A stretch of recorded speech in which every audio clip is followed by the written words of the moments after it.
Never in my life did I think people would follow my big wave journey, but here we are. I was invited onto the Dreamrun Podcast. Join us as we dive in deep into the real ins and outs of big wave surfing, the preparation, the pressure, and the moments that can change you. Sit with us as we break down everything it took for me to get here, the wipeouts, the breakthrough, the fear, the wins, and the mission to catch the biggest wave of my life. Grab your favorite drink, snack, or settle in for the drive. Welcome to the Dream Run.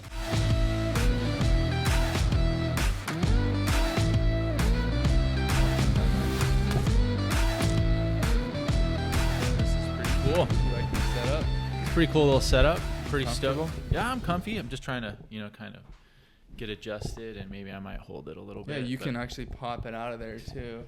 We'll kind of play around. I've never really done one of these things. Oh, really? Yeah, this is the first one. Well, you're like pretty big on YouTube though, right? Yeah, pretty big on. I wouldn't say I'm pretty big on YouTube, But you got to yeah, pump out the videos and stuff. get to pump out the vids. Kind of just mainly documenting a lot of the stuff of just going through the motions of being like a mid-age guy. For sure. And going into like the whole entire big wave realm.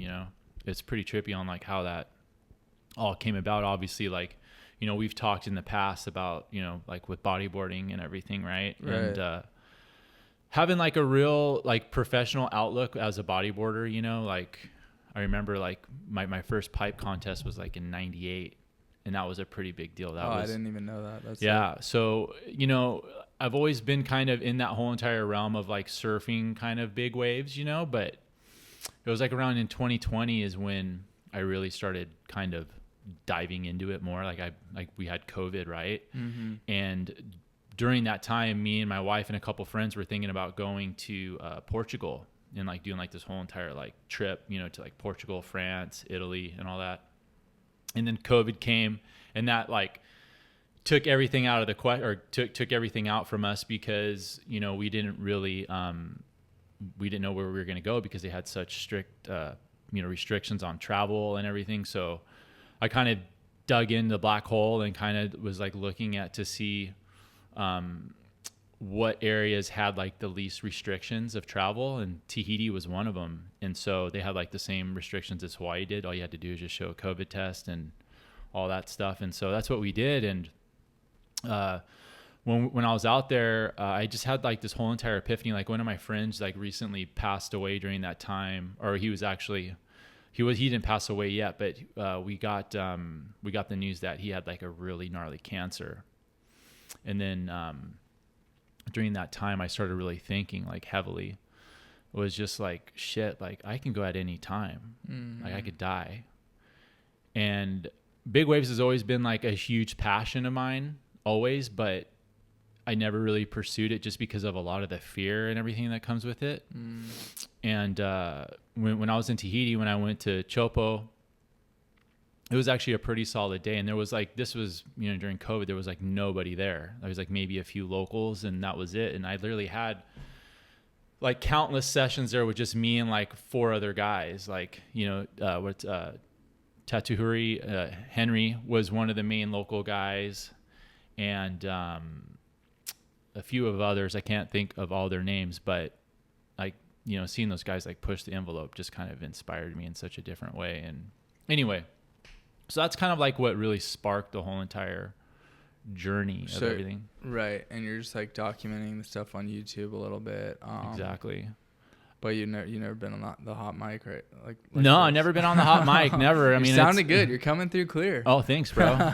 It's, it's just fun, doing that whole entire experience. And what's been really cool about it is that I haven't had like any sort of negative feedback, so it's like I've had some few people, kind of like mention like, oh, hey, like we want to see more of this and more of that. And, at the end of the day, like you can't please everybody. You know what I mean? So It's just like, if you're doing with what makes you happy and you're just sharing it with people, and if it kind of helps or it resonates with someone to kind of go after what they want to do. And if anything now, like what I've been noticing is that a lot of people now have been coming to me and asking questions about, what's the best way of going around like how they want to get into big wave surfing and stuff, because there's no like written, like there's nothing written on like what's the best way to do it. You know what I mean? And everything is just all through trial and error. But I think with me is that like I had a game plan, and I think as long as anyone has a game plan on what they want to do and they start going along that game plan, then everything will come together. But, you know, this resonates back to, you know, being a professional bodyboarder, to where like I had all these tools that I was able to use and to bring into what I do. So it's been a real neat thing, because like I remember there's this older gentleman that like I met years ago. Like I think I was like probably like around maybe 13 or 14. And he told me, he's like, as you get older, you're going to start like learning like these different tools that you're going to keep in a toolbox. And eventually like they're going to come out and you're going to use them sometime. And I was like, wow, that's like a pretty cool theory, because if you really think about it, when you have tools in a toolbox, you may not use anything in that toolbox, but eventually you're like, oh shit, like I need a hacksaw or something. And there it is. And, you know, you're able to use it. And so that's what's been, you know, pretty interesting about that, and really helping people, you know, through their journey with whatever it is that they want to do. And, you know, because, you know, I'm 45. Right. You know what I mean? So Okay. it's like, go ahead. No, you were like talking about being like mid-aged or something. And I was like, I don't know. It's like, I knew you're a bit older, but it's just like not always something you think about, like, especially like surfing and skating. Like it just kind of like, it very much just like blends together. For sure. You know? Absolutely. But, and, go ahead. No, I think that was it. I think that was it. And you're just like wanting to like, I can kind of relate to that. Like just being like, all right, like, you know, like seeing like my dad, like get a little older and like maybe not be able to surf as much, or like actually surf much at all. And like just different things like that, and being like, oh, like we've had such a gift and such like to be comfortable in this type of conditions, to be raised by the beach, you know what I'm saying? And like, For sure. Especially from bodyboarding, like, you know, we can get into like, I've had like those, like, it's always like the gnarliest waves. Like that's how you get hooked up with like the slabs, is like you gotta be friends with the bugs, you know what I mean? And they'll show you the way. And so it's like, you realize like, wow, I'm capable of this. Like, why am I not doing it? Yeah. And it's like, all right, like stay in shape, and like you're, you know, sounds like, yeah. What's it been like? Like, what are some of the big like moments for you where like really pay off? Like, have there been any big payoffs like so far? I mean, everything has been a 100% payoff. I think, you know, like as long as you're putting in the reps, like you're making the progress, right? Like you're going to have your wins, you're going to have your losses, but as long as you're putting the time, just not only besides the training, like, yeah, training is a huge part of everything that we do, no matter with whatever it is, craft or whatever. It's all about the training and preparing yourself for you to go in the battlefield and to, you know, accomplish what it is that you're doing. It's like, you know, anyone that does a marathon, you know, you got to run. And same thing with big wave surfing. I mean, there's so many different tools of the trade to make you, you know, be confident in what you do. You know what I mean? So don't get me wrong. Like fear is always an aspect. Fear is always something that we're going to be faced with no matter what we do. And it just, what makes the fear kind of,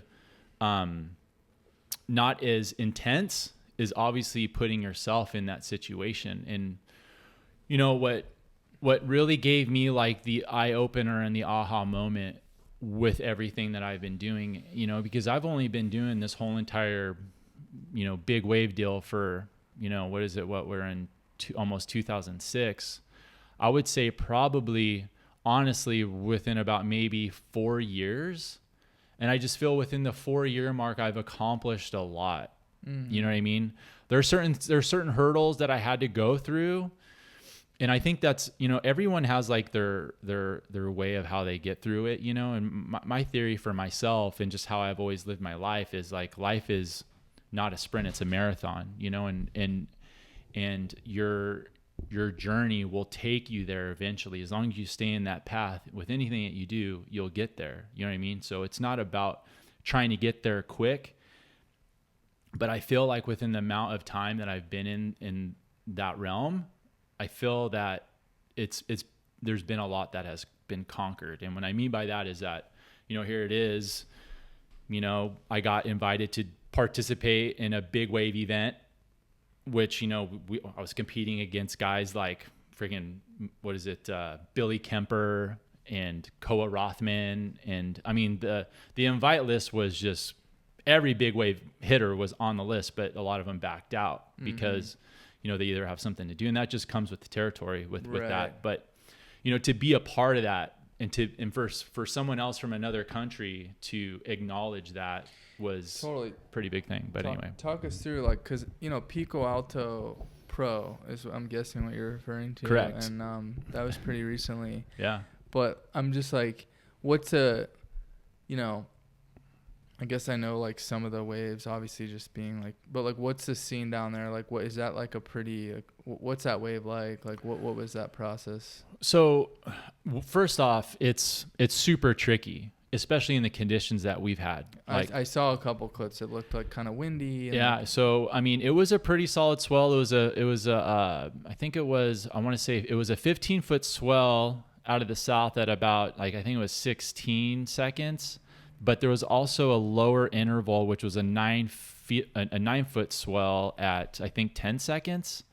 Okay. And so all that wind and everything and that chop just totally, made everything junky and really tricky because it was super shifty.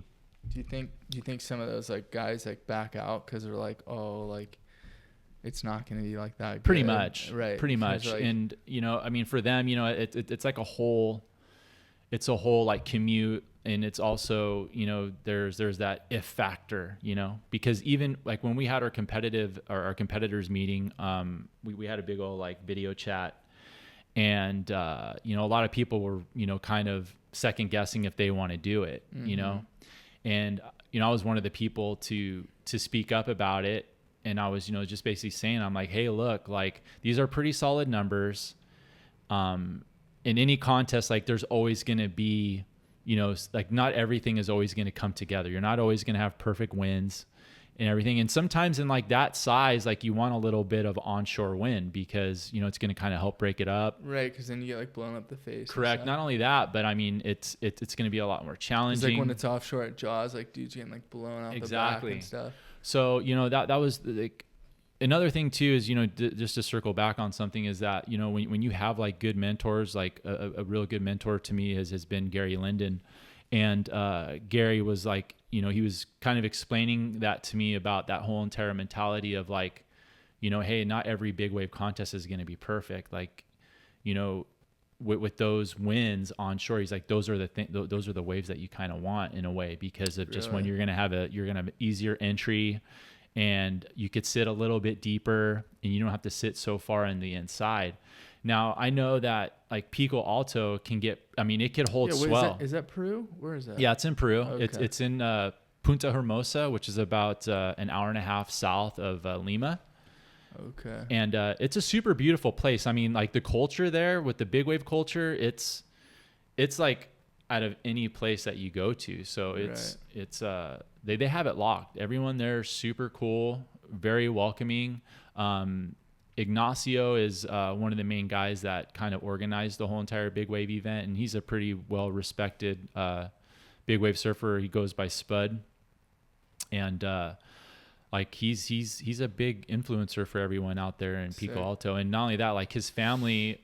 It's funny about like how, like, when you really look at the dynamics of the surfing industry or the surfing community, is that everyone has like such like a tight niche, you know what I mean? And when you're not like kind of a part of that, I call it like the Boys and Girls Club. So if you're not like part of the Boys and Girls Club, you're just kind of like somewhat of like an outcast per se. For sure. You know what I mean? And so, I mean, it's not like a negative thing, but at the same time, it's just like, we're all a community. We're all passionate about what we do. Yeah, you could be a world champion, but you're just like you and I, you're a human, and like, let's share stories. I'm all about community and learning, and what can I do to better myself, and right. And that's why I always like being around people like that, even people like you and stuff. Like, I remember even for us, like when we met over at Sunset, like, what was that, like 3 or 4 years ago, I think? I think so. And that was a pretty fun day when when we were there. And it's funny because while we were there, like we were chatting, and then Billy Kemper just like runs by us, and we're just like, "Oh, what up?" And he didn't even say anything. He just kept running. Really? Don't you? I don't know. I remember that. And I was just know, like, "Oh," and you're just like, "Oh, such a legend." And I was like, "Yeah, Did I say that? Yeah, you're No. like such a legend. Really? Yeah, you did." And I was like, "All right, whatever." I don't know. Like, I don't. Maybe. Like, I don't know if I would have said that, but like maybe. I promise you did, dude. Really? That's why you kept running. Oh, really? Probably. I He's don't like, think I he's like. like, I don't some- want. He's like, like, I don't some of want none those- of these howlies bothering me. For sure. Like some of those dudes, like, I'll like say what's up to or like whatever. But like, I don't know. I mean, I could have. Who knows, dude? But whatever. Yeah. But you know, at the I end don't really of the, know that. Like, I don't know if I'd say what. Like, I don't really know that dude. But no, I mean, I like, don't get me wrong. Like, look, like, I don't know him really. Like, yeah, we've crossed paths. We were there at the contest and stuff. And overall, I mean, he's like one of the best big wave surfers. You know what I mean? For sure. You know what I mean? Like, nothing but respect to that guy and everything that he's accomplished, or anyone in that arena. You know what I mean? And by all means, go ahead. No, I kind of heard some things actually. Like, but then again, it's like, you know. Yeah, maybe, you know, certain people just like to keep to themselves. Like, For I don't sure, fucking absolutely. know. You know And what I mean? you know, it's they're just on a different trip, and it's totally respectable, and I respect that, you know. And you know, they get bothered by so many people probably. I mean, just recently, like when I was over at the boardroom show a couple of weeks ago in Encinitas, Jerry Lopez was there. Right. And just everybody just kept like swarming the guy. Oh, really? Yeah. And you know, it's funny because you kind of like as an outsider for me, like I always pay attention and like look and seeing like what people are doing and like how they are. And there's some people that are just like leeches, you know what I mean? Like hanging out with them just because of his legendary status, you know what I mean? Right. Versus just like, you know, being like super organic and like being like a friend or whatever. Right. I mean, because I ran into him when I was in Fiji last year over at Cloudbreak, and he was like one of the coolest guys. Like we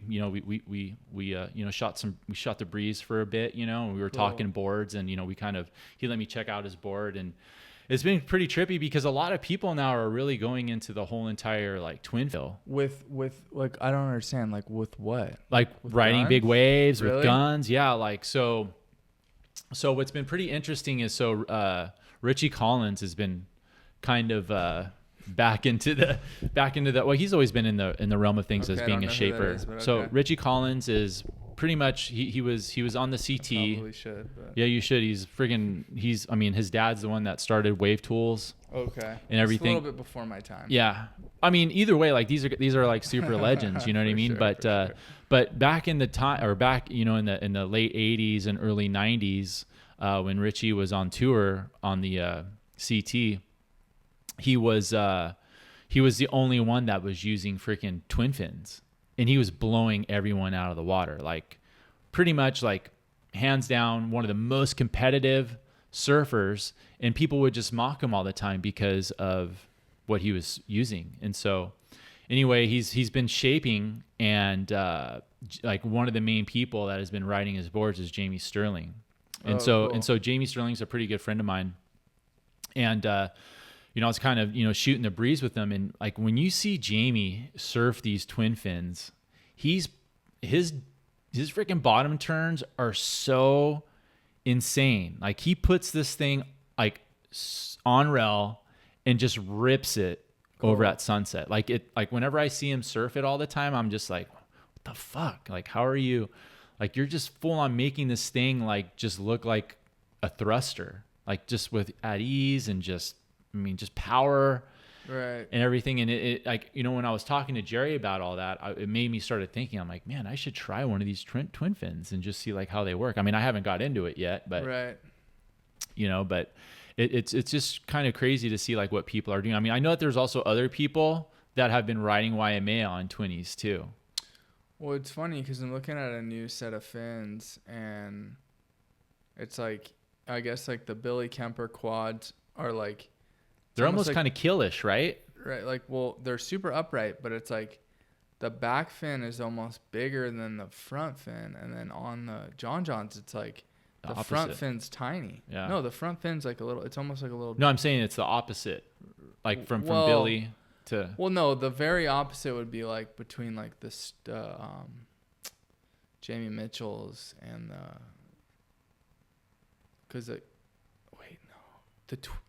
the twiggy fins versus it's just interesting, like, and even if like they're either like pretty similar in size, or even like the John ones, like the side fins are tiny, you know what I'm saying? Mm-hmm. That was really tripping me out. So but so just kind of like backing up, honestly, like, I mean, we could probably just like talk boards and stuff forever, but I'd be interested to hear like what your perspective is on, like, you know, I'd say like you got like locally in California, you got like Todos, Mavs. Those are like our 2 spots. And then I guess like you go over to Hawaii, like you have like the outer reefs, you know, you have Waimea, and you have Jaws, right? You have like two main outer reefs. You have Waimea and you have Jaws. And then it's like obviously like Portugal stuff, like, but that's kind of like, well, obviously Nazare, right? But that's kind of like, well, how do you kind of view everything as far as like, what do you really want to surf, or like also like filtering in like where have you been putting in the time, and where are you preparing, like since 2020, like what have you been doing? So the first, like when my first like big wave experience was probably at a pretty decent size sunset. You know, I've always heard like people say like, hey, if you're going to start big wave surfing, you should start Sunset. Then from Sunset, go to Waimea. And then from Waimea, you know, just kind of do whatever. And so that's kind of like what I did, you know. So I started off at Sunset, you know, started feeling comfortable. Like I think the first day or the first time that I surfed it was like around 15 to maybe 20 feet. Mm-hmm. And that was pretty, I mean, when you're out in that outside peak, it gets pretty fucking heavy. It's kind of sketchy because like there's those ones, and especially if you're on like a 6'8" or something, like you're trying to get those ones like up the point, and those like uncles are sitting out there with like the 10-0s and shit, and then all of a sudden like a big West Bowl just stands up, and you're like, I'm so fucked right now. Like, dude, I got cooked on one of those, and it's actually I have that clip on my Instagram page where I think I got like almost 40,000 views on it, and I'm just like full on like no vest. Nothing, no flotation, just straight like raw dog and just board shorts. Just get blown up. And I got freaking blown the frick up, dude. Like that was like probably like one of the worst. I want to say I put that like in like during that time a pretty gnarly beating, because I was held under for a little while, and luckily like, you know, having some pretty good experience with breath holding and stuff, I felt like pretty confident. You know, it wasn't that bad, but it felt like eternity, and it just totally rocked my world. I mean, obviously I paddled back out and everything, but I was like, can't get any worse than that. But I just feel like, you know, starting off at Sunset's a pretty good rule of thumb. Sure. So you know that's what I mean? how you got going. So that's how I started. Like, obviously first, like it started at Chopu, which was, you know, a 6 to 8 foot day. And then I got it a couple of other times where it was like 10 to 12 foot, like face wise. And, it was that kind of like gave me like that whole entire different like perspective, especially when you're like looking over the ledge, and then you have like those West Bowls that come out of nowhere, and that's like heavy, dude. Like, and that's just the thing, is that you could be there like on a 6 to 8 foot day, and there'll be a freaking 12-foot bomb like out of nowhere, and those are usually like swinging like the West Bowl, and you're just totally getting like, you'll get rocked. So anyway. So being at Sunset, and then after that I went over to Waimea and got Waimea like pretty good, where it was like, you know, 20, 25 feet. And when you're kind of like getting into this, like what was like the first like did you go straight for the 10-0? Did you go 9-0? Like what was that like? So I first started out was with an 8.6. Okay. And then a few months later I got a 9.6, which have both been paddle acts. I'm a huge fan of the paddle axe, which we've kind of shot the breeze about. Absolutely. And I just picked mine up. Appreciate the help on that. No, that thing is that you'll be stoked on it. Now from there, like, you know, as you like kind of as you get into it, just like with even surfing in general, like you want to try more boards, you want to try different things. And so like, you know, I have everything ranging from, you know, 8.6 to 10.6. So like it was like you and one of my, it's funny too, I was like texting you and my other buddy, and I was like 9.6, like 10.0, what do you guys think? Like I found this one, like Paddle Act looks sick. Like you're like dude, just get the 10-0. I'm like, all right. And my buddy's like, get both. I mean, why not? He's like, all of them. Like, he's like, I got 10-4. Like, I got 10, like 10. And you just got like a 10-2 or something. Or you got a 10-4 or something? No, so I have, like in my quiver right now, I have, like I said, 8-6, 9-6, 10-0, and a 10-6. And I'm actually going to have Pizel shape me another 10-0. Nice. Because I'm one of those people that I like to try different things, and some shapers just think I'm crazy. But, I look at a lot of different bodyboarding perspectives when it comes to shaping, because I've been in the realm of, helping shape like my bodyboards and stuff like that. And so like, I understand the concept of rocker, and I personally think that it's going limp, dude. But, I feel that when you start playing with the different rockers and stuff, like, I think you'll kind of get into a whole entire different way of riding. And when I think about tail rocker is that, you're getting so much speed regardless if you have low rocker or rocker in general. I just feel that if you have a little bit more tail rocker, it will kind of give you a little bit more control. It might be a little bit looser, but the reason why I want more tail rocker mainly is because you're just tripping out on this tail rocker. I know you. Yeah. So the reason why I want more tail rocker is because, and I'm not saying like way at the tail, but a little bit more like kind of like in mid board, Okay. Because, so you don't like flip, but you want like a gradual. Correct. Because what happens is that like some guys, like they're super low, if you're super low and your foot placement, then yeah, like you'll be good. But the majority, like the way I surf, like I'm a little bit high, like when I get up, sure, where I put my back foot. And, I just feel that, I don't want to have all this time trying to freaking adjust my feet when I get up. I'm already up. I have a wide stance, good, solid foundation to where like I won't fall. But what happens is, like, like when you ride a shortboard, right? Like you're constantly moving your back foot on the back tail, like if you're going to try and do a snap. My feet up and down all the time. You know what I mean? But with like big wave surfing, you want to try and at least hold like a good line, do a good bottom turn, and, maybe, carve on the lip or whatever, depending on where you're at. So I just feel that having a little bit, I'm not saying like going like, 2 inches or anything. Like, I think if you just kind of tweak it a little bit by doing like, a half inch, 3/4, maybe 1 inch at max. Cool. So you're pretty stoked on this. So you're at Sunset, like you start with like, you said an 8.6 and 9.6. Now you have like, you're pretty much covered and you got another board coming. So Sunset Waimea, what was after that? So after that, then started dipping into the Todos. Okay. So Todos, I started going there about like probably like 4 years ago. Cool. Is when I took my first trip there. I remember. No, I circled back. I actually went there like years prior, like when I bodyboarded. All my friends were surfers and they wanted to go there, so we went there. And I didn't surf it because I literally just got back from Hawaii and the water was like freezing, bro. It was like 55 degrees, and I'm like, it's gnarly. When you come back from Hawaii, it's like raining and cold here. So I just fished, and and they scored. I mean, it wasn't like macking. It was like maybe 8 foot, but just perfect and just reeling, and just throwing. And, they gave me crap. But anyway, fast forward, when I went there 4 years ago, it was a pretty standard, like pretty good intro day. It was like a 7-8 foot swell. Cool. And it was, there was some west in it. And obviously, I think it was like around 14 or 15 seconds. And it's such a beautiful wave. Right. And one thing I love about it is that it's still it's still like very mellow. Like people don't go there because of everything that goes into it. It's not like where you can get in a car, drive to Mavericks.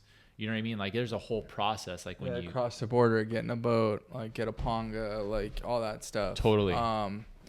Cool. And how would you compare like Todos to like a place like Waimea? Like, would you say like way scarier, like pretty similar? Like, I would say they're pretty similar. It looks that way. I think it's pretty similar. Footage. Some people say it's not, but like when you look at like where, like especially when it gets super big at Waimea and like where like that boil is, Todos kind of has the similar thing. The only thing that makes it gnarly is that other ledge that Todos has compared to Waimea. But Waimea looks maybe a little gnarlier, or no, like on certain swells. On certain swells, but don't get me wrong, dude. Like when Waimea throws, that place is gnarly. But so does, I mean, when like they shoot the clip, like, or they have a wave, like you're like, oh my gosh, like that wave looks like, dude, like when it stands up, like it looks like a 50-foot wave sometimes. For sure.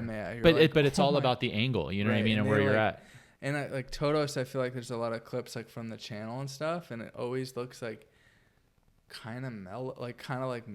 And you're like, dude, like I'm just saying, like, I'm not saying it is mellow. No, and so it's funny that you say that. You're getting this bomb and you're like risking it, and then you get the clip, you're like, what? Dude, this is the number one thing that we always talk about all the time. Right. Like literally, like when we were just there yesterday, or on Sunday, like we were talking about that whole entire concept about like whenever we get shots from the channel, they always look way smaller than what it is because of how the angle like is. A 2-foot wave or something. Yeah. That's kind of crazy. But is there another way to film? There is. It's either you can get on the island, or it's the way that like the panga or whatever boat captain you're with on how they set up. They can set up a little further in. They can go a little bit more further inside where it's a little bit shallower and stuff, but some of them won't do it. And there's only a few like guys that will do that. That will, anchor up right there. Right. So there's one particular. Now you have your ski. So like, what's that? Yeah. Now that we have a ski, it's a little bit different, but it's just going to be like with the ski, it's just me and my partner. Right. But if we have like a full team, if we have someone like filming or whatever, then we'll probably either put them on the panga with the with one of the guys that's a little bit more risky when it comes to putting the photographer or videographer in the right place. But it's true, dude. Like it's all about the angle. And so you're at Todos, and like, are you immediately getting into like the like pull vest? Like, is that like, do you have one of those like pretty like from the get go? Like, are you using float, or what do you use? So usually it depends. Like if it's anything over 25 feet, anything under 25 feet, I'm just wearing just my impact suit. And that has like some pads in it. Has some pads in it and everything. But did you get a suit like right away? Like, sorry, not a suit, a PSI vest. Right. So I got the PSI vest that would probably, I think I got everything like right during the same time. When you're like surfing Waimea, got like the big day at sunset. Because guys, I've even seen guys wear those at sunset. I was at Waimea on like you saw that day. Like there's some good bombs, for dude. Sure. You got some good ones, man. I did. Thanks. I appreciate that, bro. It was like sick to like get those, and like you were stoked, and it's sick to see like your buddies like, for sure, what? Dude. Like, how do you get that one? Like, you're kind of a little bit like fired up, and then a little like, damn, I'm so stoked for that dude. Like, because some of these waves, it's like, and like we were talking about like growing older, it's like you can just look back at that memory, man, and like that's so real for me, and like I don't know, just for like family or like, dude, it, like sharing these memories, like they're like you. Like I have some friends that are just super like they're sticklers about like not wanting to document anything. They're just all about memory. And I just look at them all the time. I'm like, dude, you guys are so like I get the concept of why you say that, but like, how do you not like, why would you not want to document that? Like, these are going to be like pivotal moments for you, and you're not going to have anything. Everything's just going to be in the ether just because of your stubbornness of not wanting to have some documentation about it. Like, totally. I've always wanted to have documentation. Well, this is something I've been talking about a little bit. Like, people are like, oh, you just want like the clip for Instagram. I'm like, dude, I was like trying to get film like from the day I started surfing. Like, I want to see myself. Like, it's like, it has nothing to do with Instagram. No. Like, I mean, I'm obviously like down to like share the wave I got on for Instagram. Sure. Like, that's sick. And like, everyone's stoked on that, but like but I just like get a little bit like I it's like, dude, like literally like me and my buddies were like getting GoPros, and like after the session we're like plugging into the TV and like just like seeing, just scoping the footage. Like, that was the sickest time. Like, and we're having some food and we're just like, yeah. And and like I think what it is a lot of people are just so worried about how they look when they surf, For you know, sure. because like, it's funny because we all have like this like we have like this image in our mind about how we look when we surf, you know what I mean? So it's like, it's sick to see you know what I like mean? what that looks like, you know. And then when you see it, sometimes you're like, oh, that looks super sick. Or you're just like, Most oh, of I the time totally you're like, botched it. Yeah. Yeah. You like think you're so sick, and then you're like, oh no, like. Ah. But like some of the bigger stuff, it's like it's pretty much all sick. Like, No, dude, I mean, like, if you get like a 20-foot wave, like it's hard bro, to look like. I couldn't mean, agree more. I couldn't agree more. I mean, and it's like, I get like some of it, like, but it's like those dudes are swimming in the channel at Waimea, and I'm like, you guys are so gnarly. Like, can I buy can I buy you a case of beer? Like, B, like, if you have a photo of me, like, I'd be so stoked. You know what I mean? Because it's like, and then they like send me the sickest like photo I've ever had. Like, and I'm just like, wow, like, this is sick. No, dude, you're so stoked on those photos. I was so pumped for you when so- I saw those. I was like, hell yeah. Totally. And there was like guys with the float, and like I remember I was like, I mean, I just had a spring suit. Like my buddy was like, oh, you could borrow it, but I was like already taking his 9.6, or I could borrow like the padded thing, you know, like and I was like, already taking his board, and like I don't know. I just like, and it was fine, it was fine. Like, but definitely like, I don't know, like as you've progressed, like it's definitely like I could see why like you kind of want to have that float, like. If you're trying to go to Mavs, or like, dude, you're down in Mexico, like, you get in a bad spot, like everyone can like, you can kind of put everyone at risk, right? Because they're trying to save you. Have you had to pull like at all? Like, So far since I've had it, I've only had to pull twice. Right. And if you don't surf, like we're talking about, like there's these like vests that like basically Shane Dorian made, right? Yeah, like correct. back with Quicksilver, and there's CO2 canisters in them. You pull a rope if you're like 30 feet down getting like drilled. You pull a rope and it basically like floats you to the surface. I mean, it's not like a jetpack, but it gets you up there. Well, regardless, yeah, you're coming to the going surface. up. Yeah. And so this is a new safety development, and like it's basically preventing people from dying. Pretty much in big waves. And one thing is since kind of a that gnarly thing to say for sure. But what's been great is since we've had this technology, there hasn't been really any fatalities. Right. And so I heard about one guy in Nazare. I don't know if you caught that. Are you he talking? was getting like bashed against the wall or something. Okay. I don't know. I don't even want to, like, it's like my buddy told me this. I was like, dude, I don't even want to think about this. I heard only one guy. Well, I mean, I'm But okay. like But I'm just saying from what I've heard, the majority, like, I mean, no one has like really, I mean, obviously drown. He didn't yeah, drown. Yeah. He like, got was put in a bad, really bad spot. situation. And so, I think, when you look at a lot of the old school guys, like when you look at like Peter Mel, Sean Dollar, You probably could loop like Laird and like. yeah, for sure. I mean, but like when you're looking at Laird and stuff, like they were wearing life jackets at that time, like but the wakeboard but ones. but when you're looking like when we're talking about like the old days, like Peter Mel and like everyone surfing over at Mavericks, and even like Mark Fu and I mean the list goes on of all these legends that were pushing the limits. Even like Jeff Clark. I mean, Jeff Clark was one of him and Grant Washburn were like pretty much the two originating guys that were surfing Mavericks by them. Or actually, Jeff was surfing it longer before. That's right. That's like. And then Grant came in, and they were pushing the limit with no flotation. You know what I mean? And so and then you start hearing like a lot of these legends, like when Mark Fu died, that was pretty heavy. I mean, I remember when that happened, I was in high school when that happened, and I was just like, wow, like I knew who Mark Fu was at that time. And, to hear like, here it is, like one of the best big wave, Waimea surfers to come out of Hawaii, and he dies at Mavericks. And the wave that he took off on wasn't even like that gnarly. I mean, don't get me wrong. It was gnarly, but not like gnarly like what you normally see at Mavs. Like it was a perfect Mavs day. It was probably like, I'd say probably like maybe like a 15-foot day. But the wave that he took off on, it just like, it was a perfect wave. It was super sick. It sucked. Yeah. I mean, it just full on ledged out. But like, back to what I was saying is that, when you're seeing those guys push the limits back then with no flotation, it's just now you're seeing guys even push it harder with all the technology that we have. Say, like, I mean, when you're looking at like Alois Laber freaking, almost getting the Guinness World Records, on that swell last winter over at Mavs. And, even the guys that are charging, over at, Nazare, like when you're seeing guys like, Cotty and Garrett McNamara and Lucas Chumbo. And, the list goes on too, of all those guys that are doing that whole entire Naz deal.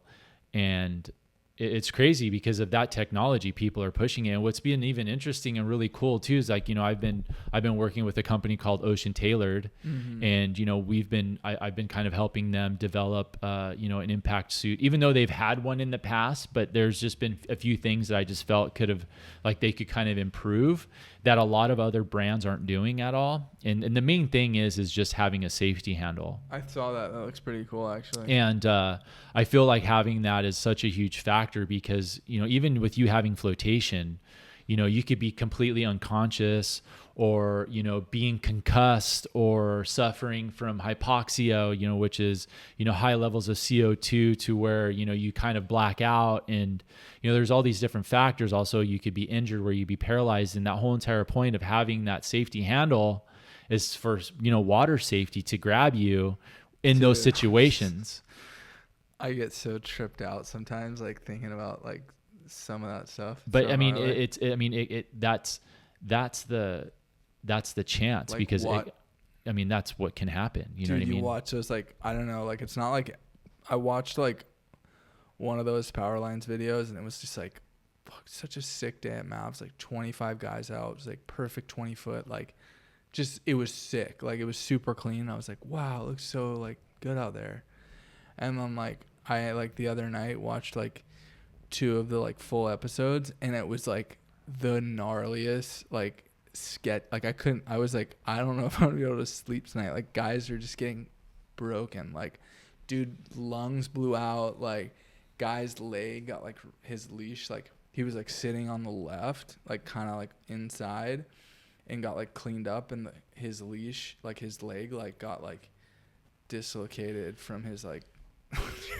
No, so it's like funny because like so what's so interesting is that you were talking about a leash, right? And so like I'm good friends with Coco Nogales, and he recently, a couple years ago, he got in a really bad surfing accident on a pretty solid day over at Todos, and he broke his coccyx bone, and he was, it was pretty gnarly.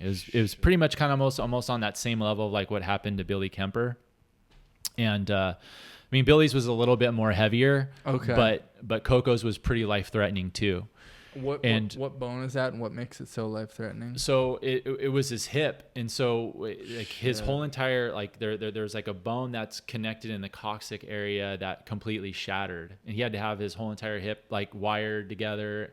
And while he was going through the whole entire process over in Max, when it happened, like the doctors just basically said like you're screwed. Like the doctor was like totally doom and gloom. And luckily for Greg Long, basically got him over here. And luckily Coco was able to get like the proper procedure. Is he like a Puerto guy, or is he a Todos guy? Yeah. Okay. So he's a Porto guy. He's pretty much one of the best big wave surfers out of Porto. There's a couple of others, but he's like one of the main ones, and he's super, super cool guy. But the reason why I was bringing him up, and you were talking about a leash, I think companies now, what they need to do is they need to start coming up and being a little bit more innovative when it comes to leashes. And I think that they should start, working with different type of physicists or whatever when it comes to the coil, when it comes to the leash. I think, now like we're able to measure waves within the kilojoules, so like you have like, 3,000 kilojoules, anything over 12,000 is just completely like slab, right? Right. And so when you're thinking about this pounds per square inch of how these waves break, you have to think about the amount of force that you're being pulled. And so I think like there needs to be a way of how they kind of, figure out a way with like a spring in it to where when it gets to a certain point of PSI, it just snaps. Oh, okay. You know what I mean? It just goes versus having this,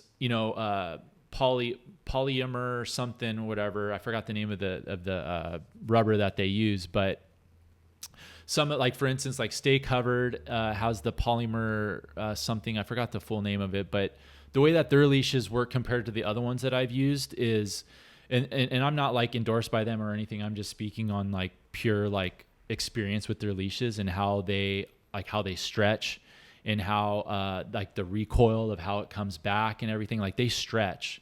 And I just feel like when you have something like that and you have like a little like a spring of a coil that's linked in to where you could hand tie everything into the leash, into the nickel swivel or whatever, that it will give you some leeway. And then if it's too much, it'll just snap to where you won't run into a situation of like what happened to Coco. I know it's pretty funny because, you know, during that time. So that's what it was. It was the leash. Yeah, it was the leash that did everything because of where he was at. And he was sitting a little bit inside, and one of those freaking bombers just out of nowhere, like a 50-footer came out of nowhere. And he didn't pull the cord or anything. No, it was like, it happened so fast. And yeah. I mean, I wasn't there at that swell, but you know, obviously this is just everything from hearing it from him and everything, because I actually helped him during his recovery while he was staying here in the States. And so, you know, hearing about his whole entire perspective. And so we brainstormed on a lot of ideas. And I just think that there should be surfing companies that, or at least leash companies that are kind of trying to develop that sort of technology. Right. It's interesting, like the whole like big wave thing too, because it's like, so we're talking about, you know, like new technology and equipment, and it's like so sick that they made these like float vests. Like it's like, damn, like I wonder how many lives those have saved already, you know? It's, so many right? But then simultaneously, like guys are like sending it, you know? And like one thing that comes to mind is like you see like Kyle Lenny like doing some toe stuff at Jaws, and he's just like doing the gnarliest stuff. But then you see like right before he's about to get smoked, you see his hand go here, and you're like, if you don't know, you're like, wait, what's he doing? And then you're like, oh, you know, he's getting ready. No, he's getting ready. Like that. That's pull. one. Yeah, that's one thing that he's been pretty vocal about, of saying like, hey, like once I eat it, like I'm pulling that thing. He just pulls right away. He just pulls, and it's in a way, it's not what everyone does. I mean, I'm sure some people do, but what happens is that when people do that, you know, you have everyone in the background like saying, oh, if he's doing that, he shouldn't be surfing big waves and stuff like that. Like something very similar happened to one of my friends by the name of Eric Nicholson, who's a freaking charger too. He's like, I think one of the best upcoming big wave surfers to come out of Southern California. That's just my perspective. I mean, this guy's a complete beast. Mm-hmm. But he got his, like, I think it was like one of his first solid waves at Mavs, and he rolled into fear and he pulled super early, and everyone over at Mavs, like the whole entire crew, just started kind of like clowning him a little bit, you know, because there's some factors that can happen, especially like, you know, the whole entire dynamic over at Mavericks is everything is relatively pretty close together, because like you have the main peak, and the way that everything works in the canyon, you have like the boneyard and all that, which is all the rocks there. So depending on the current and stuff, like you can get swept away, especially like when you're floating in a buoy. Like you can get you can get set into those rocks pretty easily. So sometimes that could put water safety in jeopardy to get you, because you're pulling too early. You know what I mean? Because you can get pushed down. Correct. In the boneyard. Okay. Correct. And so he got a little bit of he got a little bit of backlash on that. But look, like my theory is this: is like people are not in that situation, and you know, everyone has a different way on how they do things. And at the end of the day, like it's all about being safe and coming home to your family.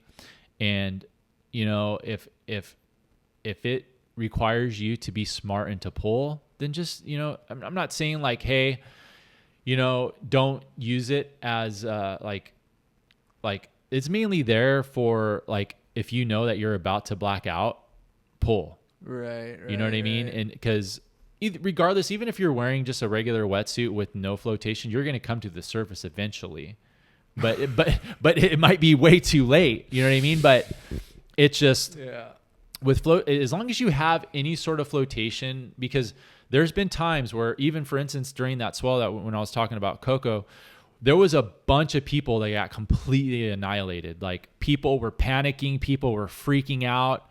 And a couple of my friends, one of my friends, his name's Dave Henderson, and he's a big gnarly lifeguard over in San Diego, and he was one of the guys. He was telling me that like he tried to pull and his whole entire PSI vest didn't open. It didn't ignite at all until eventually, like he got to a certain point and then it expanded. That's hilarious. But luckily for him, like, you know, he's a lifeguard. He does a lot of water training and he's been in those sort of elements to where he was okay. But there was other people there that were completely like, they were done ski, like done. Like they were backing at the boat, they were done. And that's what really put things into perspective for me when I heard about all that, because what's going on now is like a lot of guys are going to these big wave spots and not having any sort of like water safety planned out. And what they're doing is that they're putting other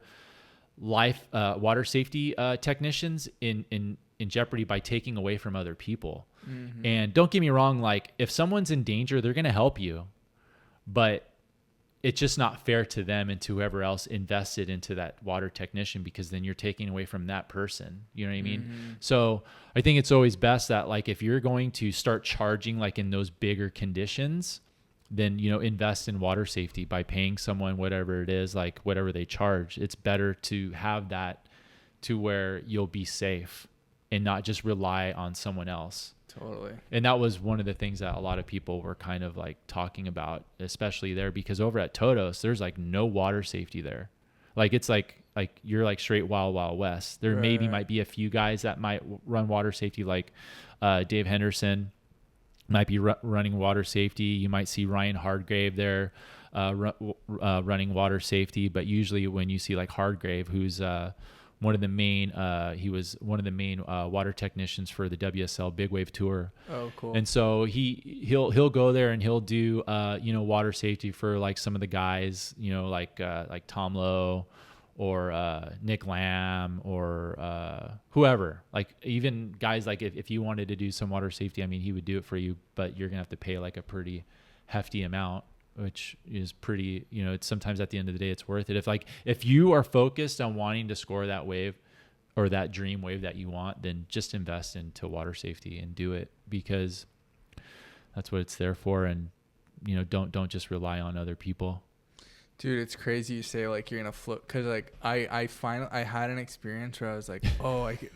I want to hear it. I'm stoked. I had an experience where I was like, damn, like I could see just like a little like bit of float, like in Hawaii. Like I was like, oh, I could see like a little float coming in, so handy. Because I was like, I took off on this one at Wyman. I don't know, I want to say it was like, I don't know, that day was like, it was pretty solid. Like there was some closeouts in the morning, and then like, I don't know, it's maybe like 20-foot waves out there, like 20-foot Hawaiian. I don't know. Like you saw the clip, dude. I'm like, I would say that was easily like that day that you were there. I'm saying that was probably like an easily like a 15, maybe 20-foot day. 20-foot day for sure. There's this one like Hawaiian wise, dude. There's this one like wave I got. My last wave, I was out for like 2 hours, and like I fucking stood. I was kind of like getting a little chip in, and the tide got kind of low, and it started throwing off that like boil, and I chipped in, and like I just went, oh no, I'm in such big trouble. And I like tried to straighten out and like go around it, and I just got like, you got smoked. Yeah, dude, I got smoked. How gnarly is when you get smoked there, bro? I was like, all right, like I'm in a pretty bad spot. And so I was like, what I need to do right now, and just like let my whole body go numb. Dude, you just have to go limp, bro. You can't fight it. You just gotta let it do its thing, run its course. Like I remember, like I had one of those moments. But then finally, here it is. Then finally, yeah, I'll have bro. To, like, put this up on the video. But like, then finally, like, I was like, I gotta start swimming up. Like, but it's like I felt like if I had float, that was the one. Like, dude, that's like a 30-footer, dude. Someone posted this on Instagram, and like one of my boys like saw it and tagged me, and I was like, oh my gosh, like this is about where you're getting the worst spot I've been. Getting completely smokedified, dude. And it was sick though, cause like Water Patrol came over, and I was like, you know that really big Hawaiian dude, like I some of my like close friends know him and stuff. Is it Joey? I don't know. Is bald? No, I don't think so. No. He came over and was like checking on me and stuff, and I was just like, I looked at my board, I looked at him, like I looked at like just like the horizons, and it's like, all right, like, you know, I'm good. Like I you know, my board was intact, like it was good, but I was like, it was nice to have him there, you know. Yeah, and for it was sure. like a little They're on comfort. it, dude. I mean, and I was like, I'm good, but like I saw in that moment, like I don't know if I would have needed that. No. per se. Like, it was several strokes. Yeah. Like I was like, whoa, wait a second, like more. Dude, I totally like one thing about Waimea, like so like my good friend Joey Aloha, who's one of the main lifeguards there over at Waimea. There was a couple of years like where I would go to Hawaii and I would do some training with him. I mean, this guy is a complete. I mean, he's been, you know, in an invitee and on the, you know, for the Eddie and everything. And He wasn't a lifeguard. It was like the big water patrol guy. yeah, I know Okay, what you're talking about. But I'm talking about Joey about Sure, like sure. so when I was doing some training, because I would go there frequently, you know, and I would go there super early and we'd do some training together. Like I'd work with him for like, you know, almost a week, and we just fucking swim from 3 tables all the way to Waimea, then do a bunch of breathe work, runs, like do all this crazy shit. I mean, this guy's a complete animal. But the thing that what makes me feel so comfortable of being over at Waimea, like where I feel like Waimea is like my second home, is putting the time in the training in like, you know, snorkeling and, you know, swimming under like deep into the like where the reef is and where the rocks are and where like the boil is. Because when you do that, you have like a whole entire perspective and like how deep it is, that you have this comfort, like you have the, like you feel comfortable there, you know, because you're like, okay, hey, like this is where I'm at, like this is what's gonna happen. Because I remember like one of the first waves that was like it was probably like a 25 footer, and this thing just completely like threw, dude, and it just full on just launched me.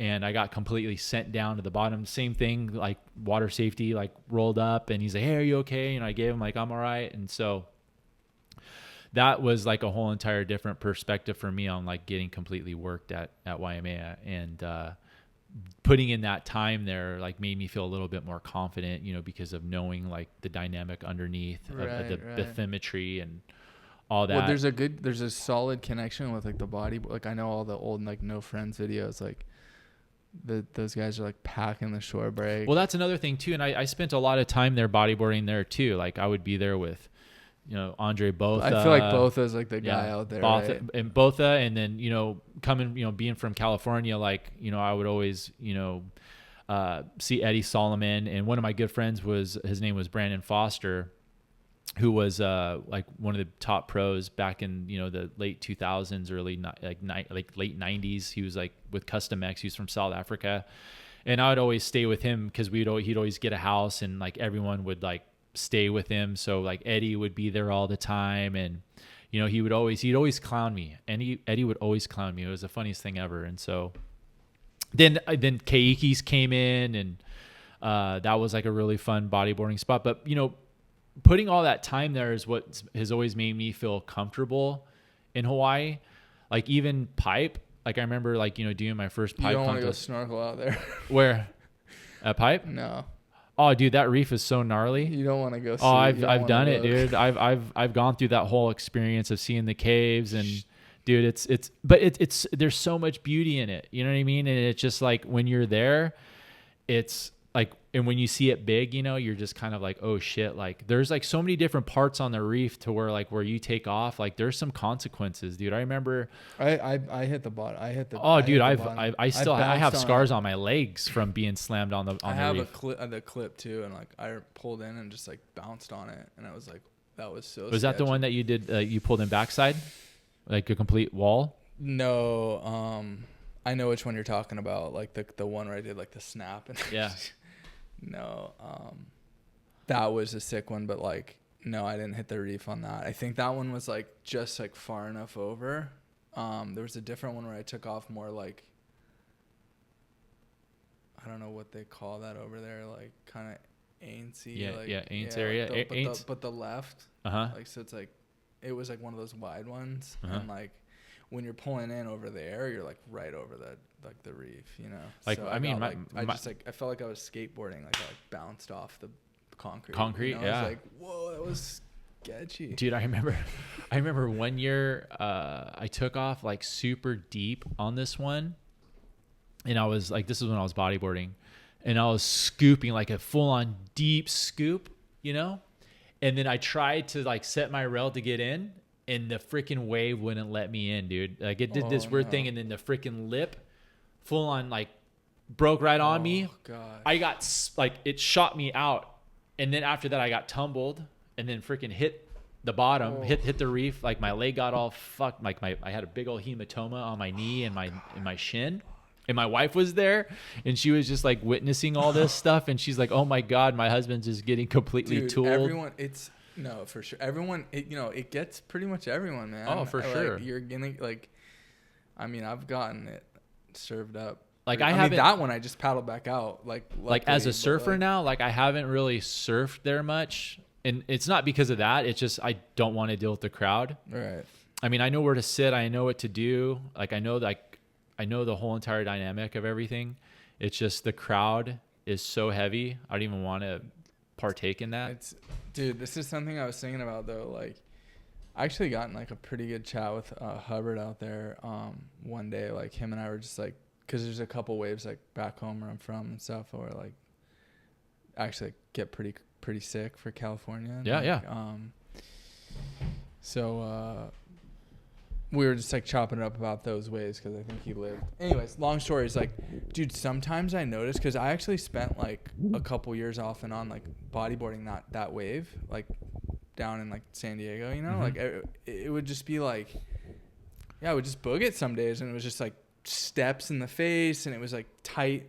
It's not like those Oz slabs where you kind of like can step down, but then you're standing in the barrel. It's like, it's much more suitable. Like you can, anyways, I was boogieing a little bit like on some of the swells. And so sometimes I notice, like, I remember like sitting with Jeff that day, and I was like kind of like trying to take off on like the crazy boog waves with him. And I was like, what am I doing? Like, I'm on you don't want those on a surfboard, like you need to find, like you do, but like you don't, you know what I mean? Do you ever notice like your mind is like trained to like get those like boog waves, but then like you're on a surfboard now, so you're like, well, I think like, no, I totally understand what you're saying. You're looking for that like crazy one when you're on the boog, like the ramp, or like the one that's with surfing though, it's like there's just like it's such a different dynamic, you know what I mean? Because like you have to have like that's one thing that's like such a huge respect to a lot of like the Hawaiian surfers, and like even the guys from Tahiti,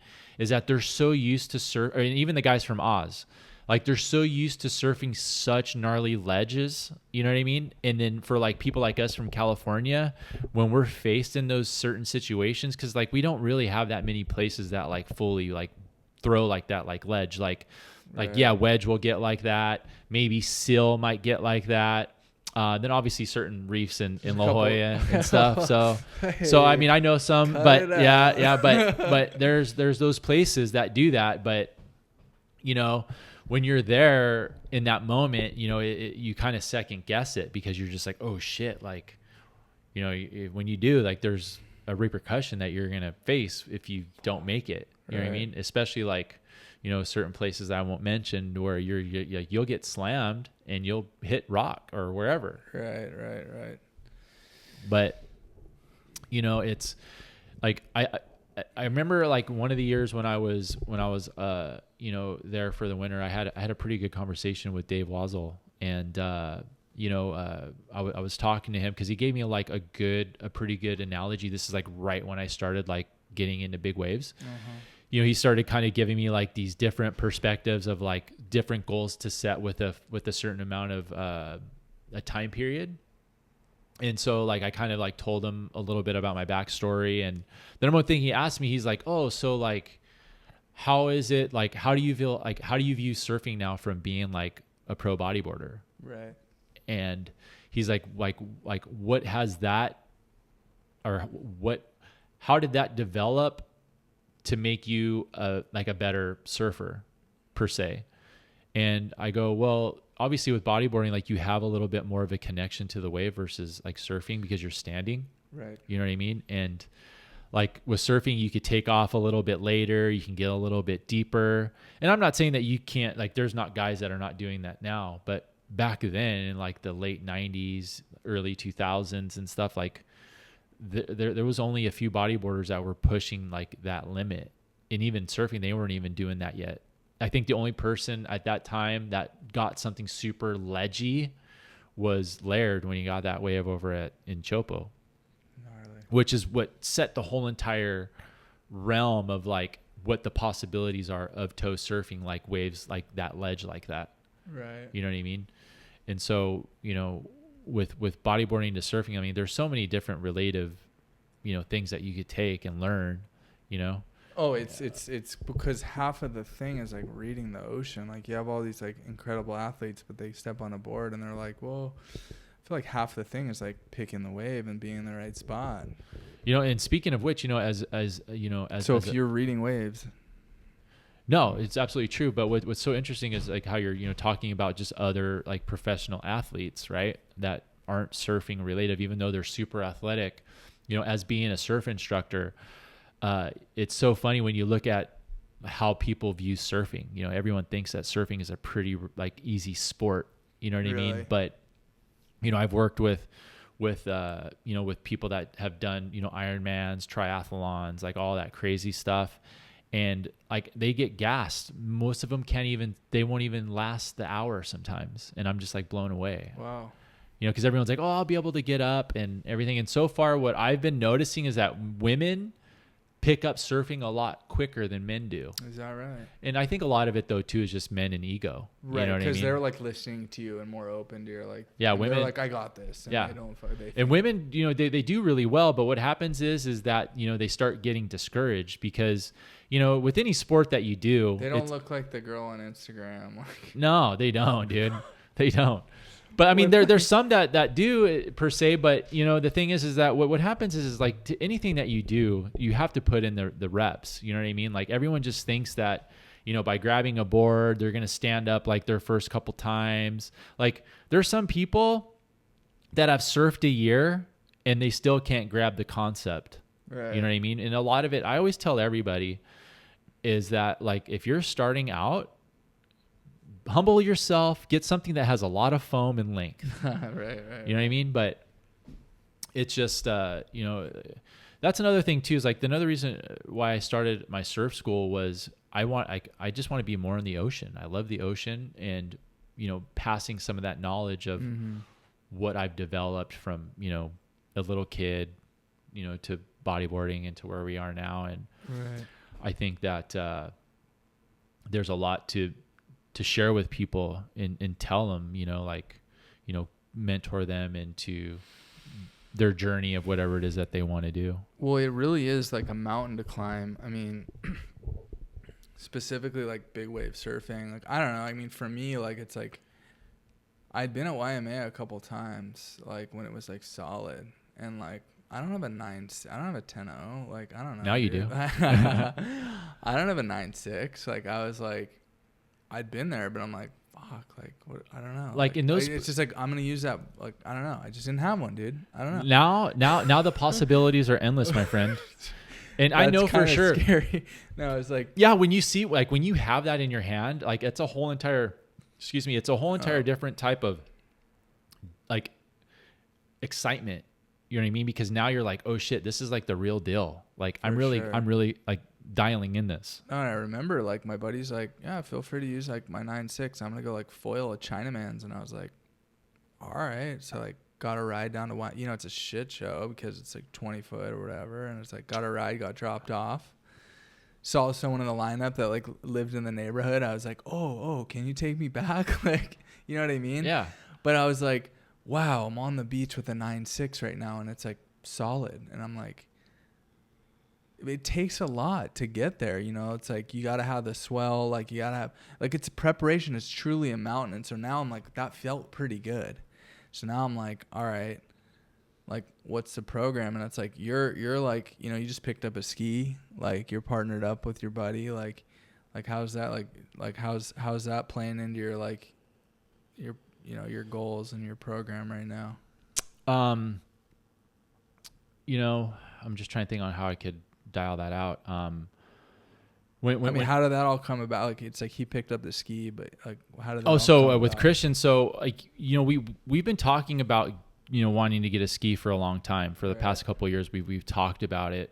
And like my brother, he works for Yamaha, and I've been freaking hounding my brother to, give me the list because, they're like the inventory or something. Yeah. And so, cause my brother can get like a little bit of a special like employee discount. So I was like, fuck, if I don't have to pay, retail, like let's get a brand new ski. Cause I might be able to get a brand new ski to equivalent of like what we would pay for a used one. Right. And so anyway, like Christian, like full on did this on his own.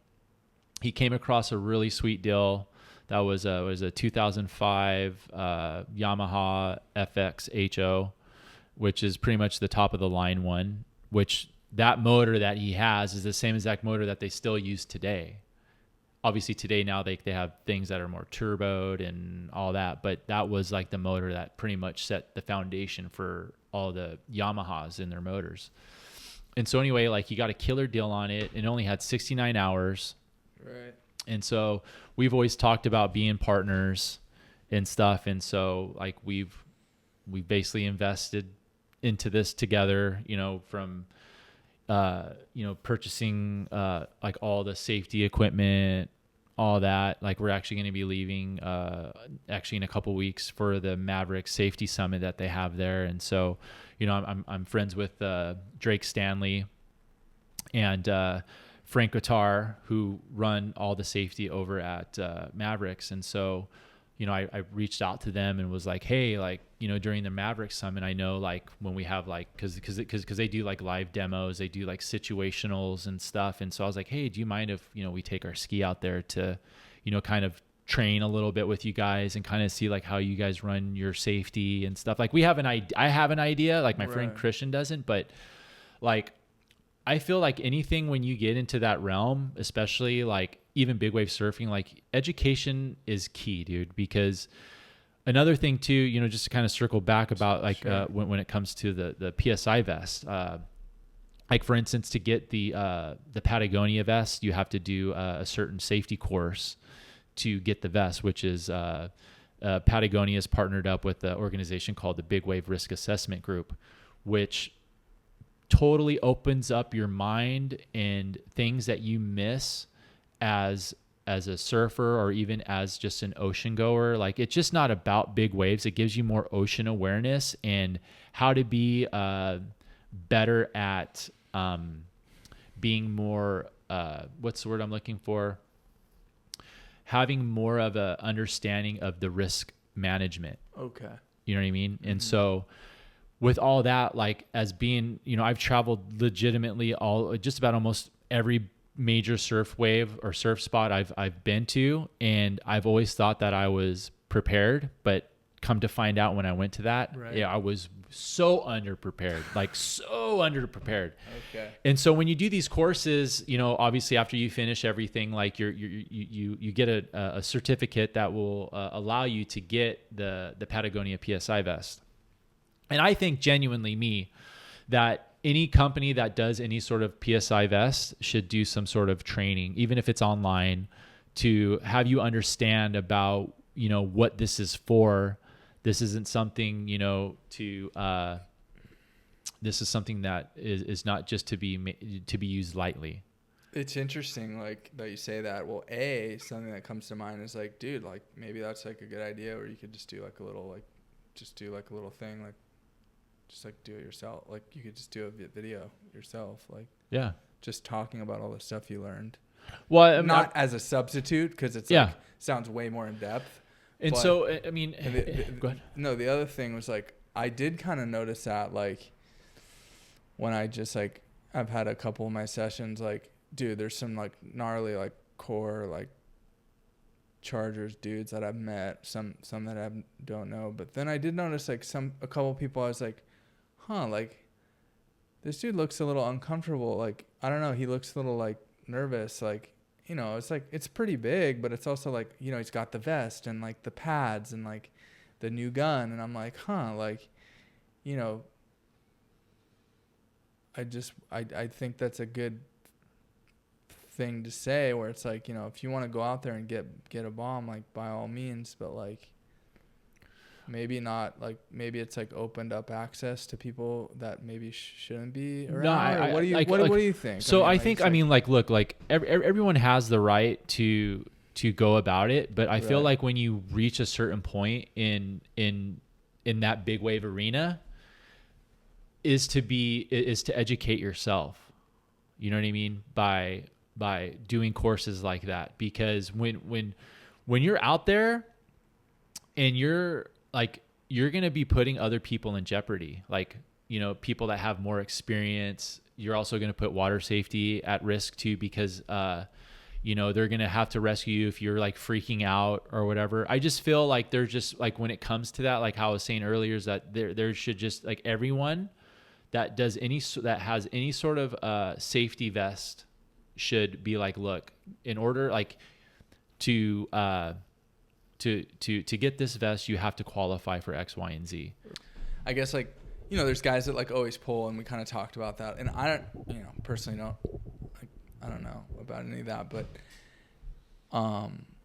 Well, like, what do you mean? Like, well, you were talking about how it's like, you know, it's like I saw like some footage of Kai where it's like he's doing this crazy stuff on his toe board, and then as soon as he's about to get smoked, you see his hand go here, and I was like, oh, like he's got it so dialed that like he just like can do this crazy thing in front of like a 40-foot wave, but then just like no, he's got like safety, and like, you know, that's partially skill and having it dialed. But then we were talking about this other story where it's like, I guess like there's a bit of a peanut gallery at Mavs, like, you know. Well, I mean, it's just not there. I mean, it's everywhere. Everywhere, right? So I was gonna say, but what I was getting at was like, if you yourself, like, let's just say, like, you know, like some of these guys have boats and skis, and like it's a full freaking program, you know. It's like, for sure. Guy, like, I mean, you got your ski now. It was like I feel like most of the guys probably like they don't have all that. No, 100%. Right? And so it's like, can you be pulling that much? Like, do you have enough canisters to just be here's the thing. Like, so each PSI vest, whether you have a Patagonia, whether you have a Quicksilver, whether you have a Blue Soup, they all have 4 cartridges. The difference that sets between like the Blue Soup, the Quicksilver, and the Patagonia is that with the Blue Soup Blue Soup has 2 PSI vests now, and Quicksilver is not making theirs anymore, but some people still are out there. Right? Yeah, they discontinued making them. But from the we'll just talk about the Quicksilver and the old Blue Soup. Obviously, you have 4 different separate containers that you can pull. Right. Now with the new Blue Soup and the Patagonia, is that you only have 2. You have 2 handles that you can pull, which is on your left and right shoulder. Okay. Now with the Patagonia, and I'm sure the Blue Soup one is going to be very similar, that depending on which way you pull on either of these, like you're either going to ignite the first one or the second one in the back. Oh. But what happens is if you pull it a certain way, it blows both canisters. Oh, so what happens is like you don't know if you've inflated both of them. So sometimes it's almost like a gamble. You know what I mean? Like you're playing a game of Russian roulette when it comes to figuring out like, oh, did I ignite both of them or just one of them?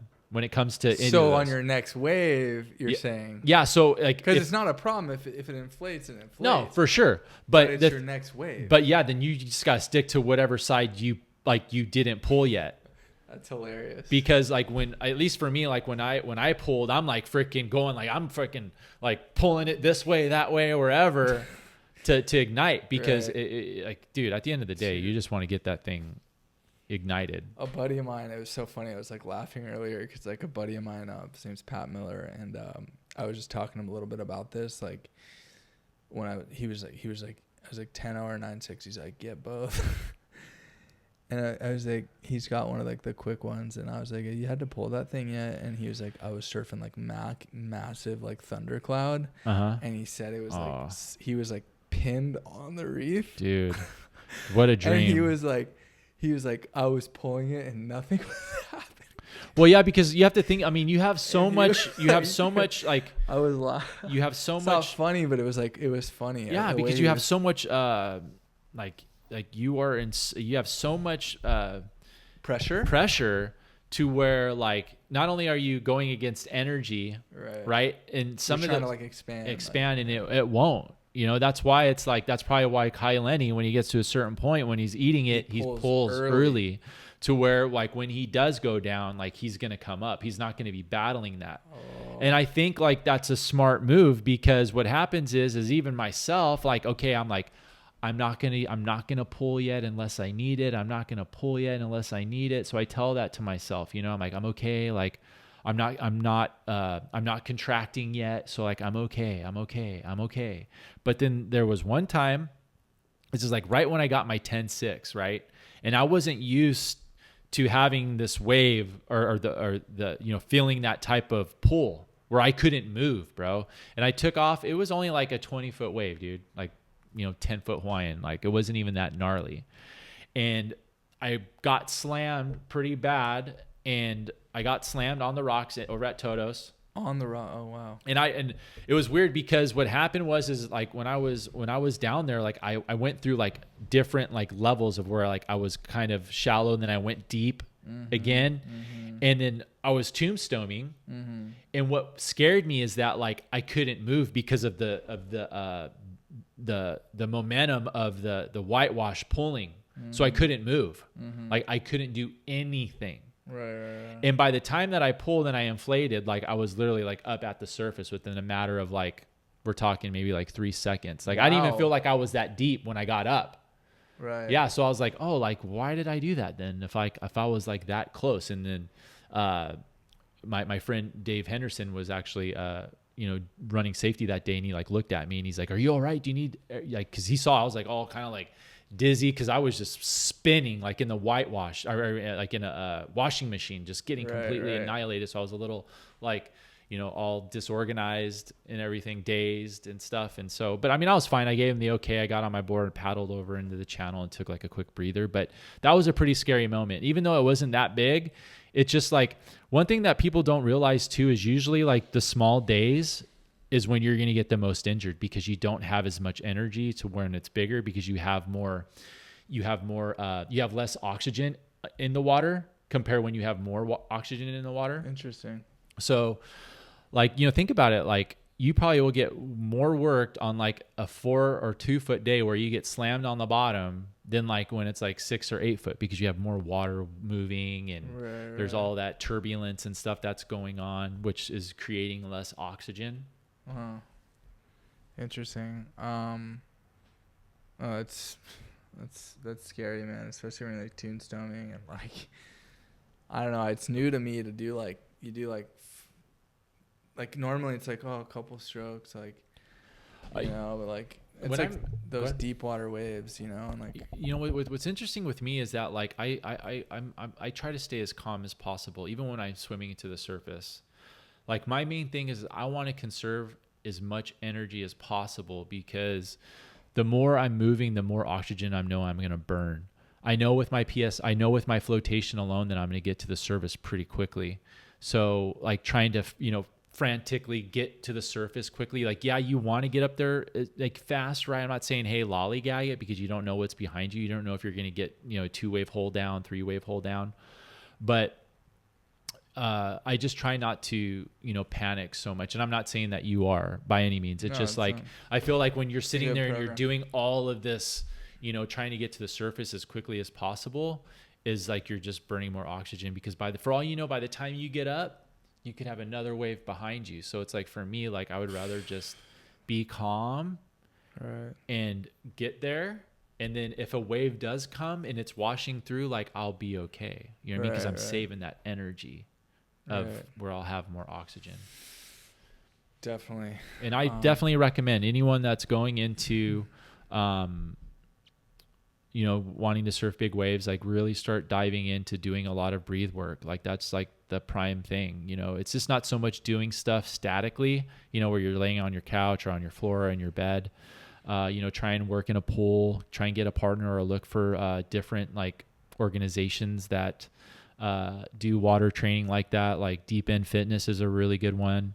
There's another one in Orange County called Waterlogged one. I think that they do stuff over at one of the high schools. I think it's Marina. And then there's Apex, which is in Northern California.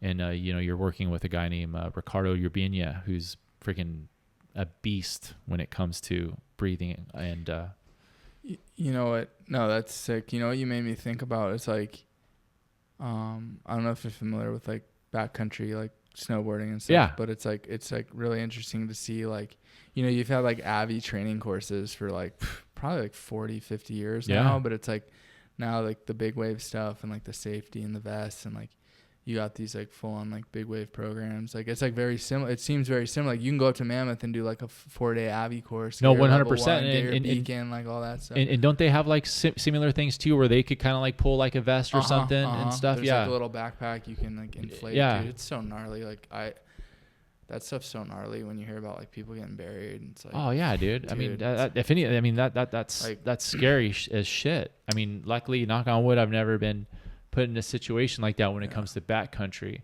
And mind you, like I haven't, I've been out on days where it's been like, 40 feet and stuff. I mean, I haven't caught a 40-footer yet. Right. But, even being out on those days, dude, it really sometimes, you start questioning yourself. Like, why am I here? What is the purpose of why I'm here? You know what I mean? Dude, for sure. No, for sure. I could see that. It's like, to me, like, I don't know, like watching some of the clips like has me more tripped out than like I remember like being in surf like bigger than that. And I'm like, so I try to be like, I don't know, dude. Some of that stuff is like, it's just like, I don't know. Like sometimes I gotta like turn my mind. Like it just gets me thinking so much. You know? And it's like, you gotta like be aware and prepared, but it's also like, you can't be too heady, like trip yourself out. Like, if you're capable of being there, like, and if you want that, like, you have that preparation and like you're talking about, like. I mean, at the end of the day, it's about the want, if it's what you want, then you're going to accomplish what you want. You know what I mean? It might take you a little bit of a while to get there, but it's just putting yourself in that arena to where eventually like you'll get it. You know what I mean? And, it's just like with anything, like any sport that you do, like, I mean, now, like, you have people that are starting off with running marathons and then they do like 100-mile marathon. And then now like people are doing like the Moab, which is like 240 miles, where they run like pretty much nonstop. And crazy. Like every sport has its relatability, you know what I mean? Right. And, big wave surfing is just such on a different level because like, you're in an uncontrolled environment. When you're doing stuff to where you're pushing your body in a different realm, at the end of the day, like, you're going to go home, you're going to be okay. Like, yeah, you might have some health risks due to, your heart or maybe your liver or whatever, but with medical science and everything and with doctors, like you more than likely will survive that. Right. But with surfing, it's a whole entire different realm, like, you can't go no longer than, 5 minutes or 7 minutes without oxygen. And if you do, you die. And then imagine like when you're underwater and you're panicking, like you're only going to be able to hold your breath for maybe 15 seconds. Totally. You know what I mean? And so it's just like, no matter what you do, there's just always that risk, So just getting into like the rest of the season, like I know you guys like just did Totos to like feel it out on the ski and like just get a couple reps in when it was smaller and stuff. Yeah. And so, back to one thing I wanted to mention too, sure. I don't mean to cut you off. No, I'm so go sorry. ahead. But like one thing that I want to get straight to is that like, we're also in the learning process. Of course. You know what I mean? And I'm just, letting the listener know. Sure. And, it's all a process of learning. This is something new and we're still figuring it out. And I think just like that just goes how it went from everyone before us. Like they figured it out. Like they didn't know what to do either. You know what I mean? I mean, like you hear some of the stories. I mean, like when they first started tow surfing, like they were using a Zodiac to get towed in before even a ski. So it's like so many things have evolved and everything was based on trial and error. And, obviously like, yeah, now we have people that are more experienced and they share that knowledge, or, you can go on YouTube and some of them share that knowledge. And now it's like what needs to happen now. And they do this over at Nazare where, you could pay some of the safety crew team, and they'll full on they'll work with you for like 5 days, like intense, like freaking training. Like they'll put you out there like on a 20-foot day with towing and safety, like where you're pulling guys in, like they full on take you through the ropes, dude. And so hopefully like when we're up at the Mav Safety Summit, like we'll kind of, experience something. I mean, hopefully it's not going to be macking there or anything. I mean, it'll be great because we'll get the surf or whatever, but just really getting that hands on, and like, that's just what we're figuring out, the whole main thing was the reason why we got it is so we can push each other harder. Cool. And, really feel comfortable, because when you do that, like you have to form a brotherhood with someone, you know what I mean? Because, it's almost like going out with one of your boys and you go to a bar and you get a bar fight, you end up in a bar fight and your friend just totally ditches you. Like, you got to make sure that you have a friend that's going to be like your fucking ride or die. If there's a fucking 40-footer behind him, he's going to freaking be there. He's going to watch you and he's going to try and get you out of that situation.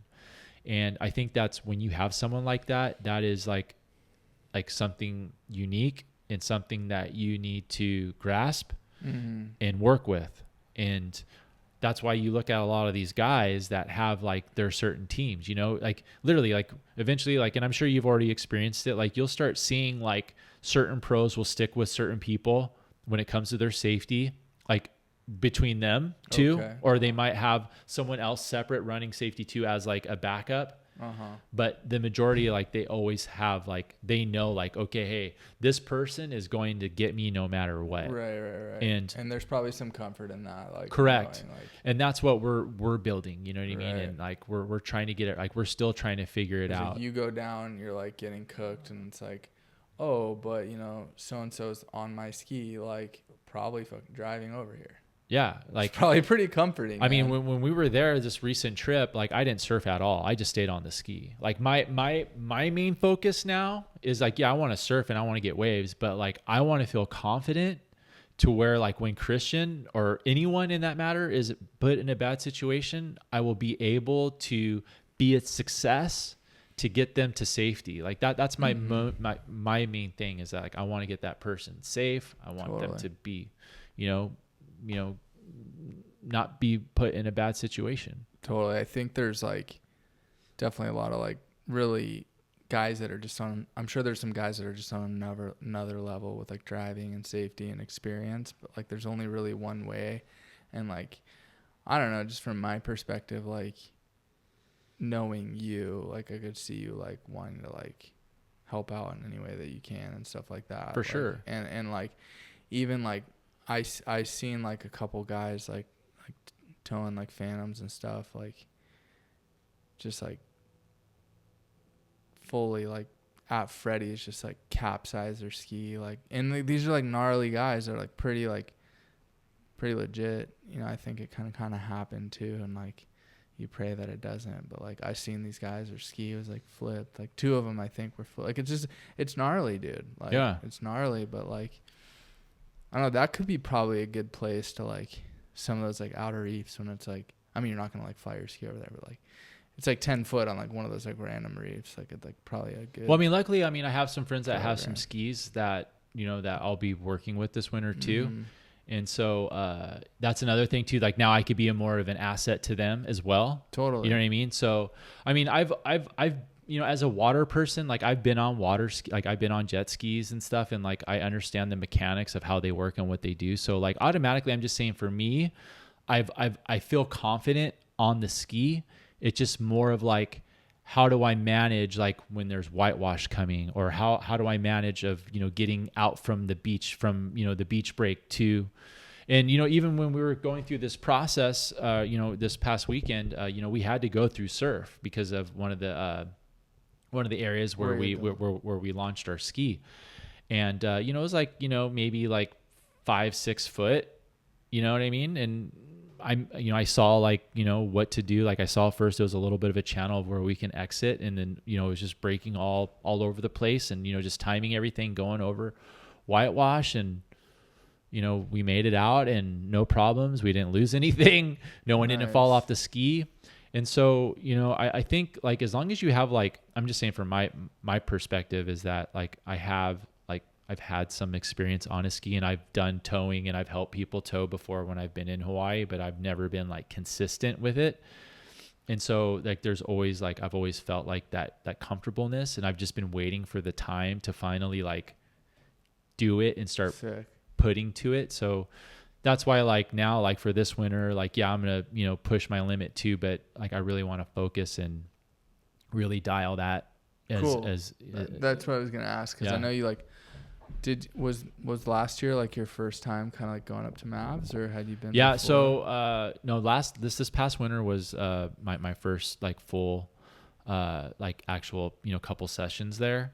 I went I went 1 year prior, but it was like, it wasn't breaking. I just mainly went there, one to meet, to talk with Jeff Clark, and then also to really kind of like study and like look at Mavericks, and, you know, went on the cliff and like looked at everything, and it wasn't breaking. It was like way out of season. And I just really wanted to kind of get like the just, and I'm like, okay, hey, I have a plan now. Next winter, I'm going to go out there and I'm going to, you know, have that experience. And so my first season, or my first time there, was with my friend Mick Bailey, who's a frequent person that goes to, you know, Mavericks all the time. He's a pretty well-known charger too. He's kind of like an underground guy, super quiet, but one hell of a surfer. And so I went with him and his, cause he has a guy that runs water safety for him. And so, I went with them, and, you know, when my first experience at Mavs was like a solid, like 12-foot day. And I was just like, holy fuck. Like I honestly didn't even stay there for like an hour and a half.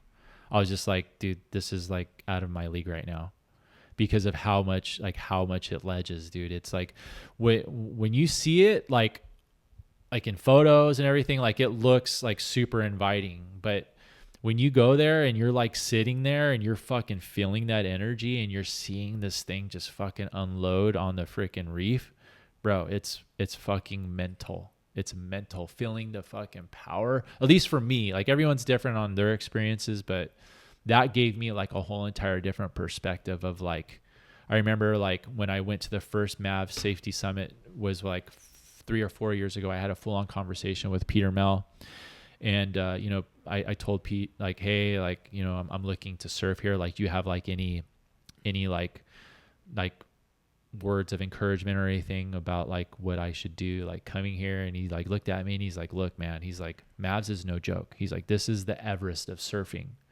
He's like, the ideal swell that you want to come here is like, you know, between 9 and 10 feet. He's like, even that, depending on the period, will be just maybe too gnarly. So I always took that, you know, when he said that to me, I was just like, okay. So I went there, and that day my first day I went there with my friend Mick was a 12-foot swell, and it was just fucking bombing, dude. Bombing. And then like, you know, you're seeing Grant Washburn, freaking Grant Twiggy Baker, then you have JoJo Roper, like you're seeing like everyone, like all the main like big hitters, you know what I mean? And then you have Luca Padua and Alo, and then Pete Mell and his son, and it's just like they have like this whole entire like synergy of just, they know that wave so well. Gotcha. And it's just all the time that they put in there, and it's just like, it's same as like when I'm at Todos, that's like I feel super comfortable there. Same thing with Matt, or over at Waimea, I feel super comfortable at Waimea. But the thing about Mavericks is that like you have like this thing in your head, you know, like you're like, this is where Mark Fu died. You know what I mean? This is where like Sion Milowski, I think, passed away there too, who was a big wave surfer from Hawaii, who's basically one of the main reasons why they started the Big Wave Risk Assessment Group was because of him. And it's just crazy when you see that in person. And it's funny because some people, like, I remember like when I posted my first vlog about it, some people try to clown me a little bit, you know, and I never get into like, you know, going back and forth with people. I'm not like that. You know what I mean? I just let them say what they have to say. But in my mind, I'm like, motherfucker, put yourself in that situation and let's see how you feel. What did they clown about? What's that? What did they like? What did they say? What did they like It was like a Mavs video. And Yeah. like they said some. They were just like, oh, like why didn't you catch any waves or no. anything like that? And in my mind, I'm like that. Like, yeah, like stuff like that, like just trying to clown me, which is fine, dude. Like in that's not like. I mean, I thought it could be worse. Yeah, for sure. But still, it's still like in my mind, I'm just like, motherfucker, like you're like, what are you doing? Right. You know what I mean? Like, or what are you living in Florida? Are you freaking surfing like freaking 2-foot mush shit? Right. You know what I mean? Like I'm out here trying to put channel and it's gnarly. No, I wasn't sitting in the channel. Like I was in the lineup. Right, and I was just like, holy shit. And then like when I actually got like my first like genuine like, try to catch waves and everything is I went there with 2 other friends and we did the full paddle, dude. It was like gnarly north wind and it was fucking heavy, dude. Like we did the paddle and the paddle was probably like one of the gnarliest paddles that you're ever going to do there when you're faced with those certain types of conditions because you have a gnarly current and then you have to battle, double overhead, insiders. Like beach break and yeah. stuff. And you're just like, it's and plus like, you're trying to, manage everything riding a freaking 10-footer, you know what I mean? And so like, paddling a 10-footer. So you're constantly like, ditching your board, going under, then you're getting pulled, you're getting worked. Then you also have the fear factor of great whites. Then you're seeing like all these gnarly kelp patties or kelp heads popping out all over the place, hitting you thinking that you're a fucking shark. You're thinking it's a shark. So like there's all these different fear factors that play into Mavericks as to where it could be such how long was the paddle? The paddle was about 45 minutes because it was just nonstop current, and it took about 45 minutes to actually sit in the lineup. Right, but then like by the time you're out there, like need a break probably. Yeah, and that day specifically, it was me, my 2 friends, and Grant Washburn, Twiggy, Jojo Roper, and this other like upcoming Grom that rips over there named Jack. I think his last name's Snyder. Kid fucking rips, dude. And they were all out there, and even that was still like super heavy. Like I tried to catch some waves and I just couldn't, and I was still kind of in my head. And I still haven't caught a wave there yet. I've been there 4 times now. I haven't caught a wave there yet, and I will. You know what I mean? But it's just like I want to be comfortable there. You know what I mean? And I know like once I feel that, it will be like how I feel at Todos. And that's why, like, so for instance, like with Christian, this is where sometimes where him and I kind of have like certain disagreements. Like I'm one of those people, I just don't like to stay stagnant in one area. And I just like to try and, push things push things differently, get experience in different waves to where like, if I want to go surf, because I know like once I'll be able to catch a wave at Mavs, I can go to freaking Pe'ahi and catch waves. Right. You know what I mean? So like that's my whole entire mentality is just trying to, catch some waves at these places, give me the confidence of knowing like, okay, hey, if I could surf Mavericks, I could surf Pe'ahi. Dude, just from like a outsider perspective, like to me, like Mavs is like the least desirable. Like I'd think dude, like it's just like I'm like Jaws looks way more like I mean it's still like, well I mean I'm just saying like if I had to choose like you have like yeah dude, like, I mean like 40 like 30-foot day at Mavs or 30 I'd go to Jaws for sure. Well for sure dude, because one, you have like a perfect wave, you have warm water, the water's less dense, water is more like, you know what I mean, so the sun is out, the sun's out, like so there's all those easy, it's way more like chill, like I like for sure, like it has more of a comfortableness per se. I mean even though Pe'ahi's still a gnarly wave, right, but like there's so many like relative to Mavs, I'm like I'd rather do that, dude. You have so many different factors that you have to battle against just to get there, you know what I mean, like as in to get out into the lineup, like out to Jaws. Yeah, no, I mean out to Mavericks, because like you're worrying about sharks. Like I could be naive, like it's like I don't even know like the programs, but just from like just visually, you know what I mean? No, for sure. Seeing the clips, I'm like gnarly, like NorCal, like winter, like NorCal in general, just like anything. Like surfing OB is like on a big day is like you can get smoked. Oh, like, for sure. I mean that's what everyone always says is like freaking surf over at Ocean Beach, then work your way over to Mavs. Dude, yeah, OB is like I don't know, it's gnarly, dude. Like I I've been out there. It's like, but all not a these waves joke. have all certain similarities. You know what I mean? And Right. at the end of the day, is just trusting your training For sure. and just fucking sending it.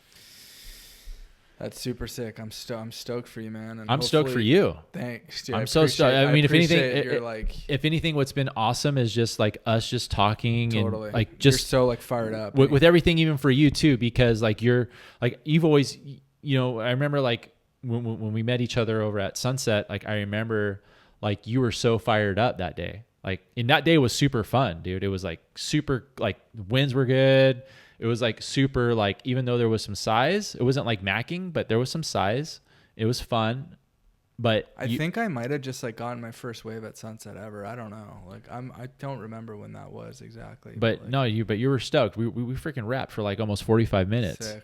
But and I have like a super killer memory. I think you're doing everything right. Like one, like you already know that you could charge. Like you've already surfed some solid YMA.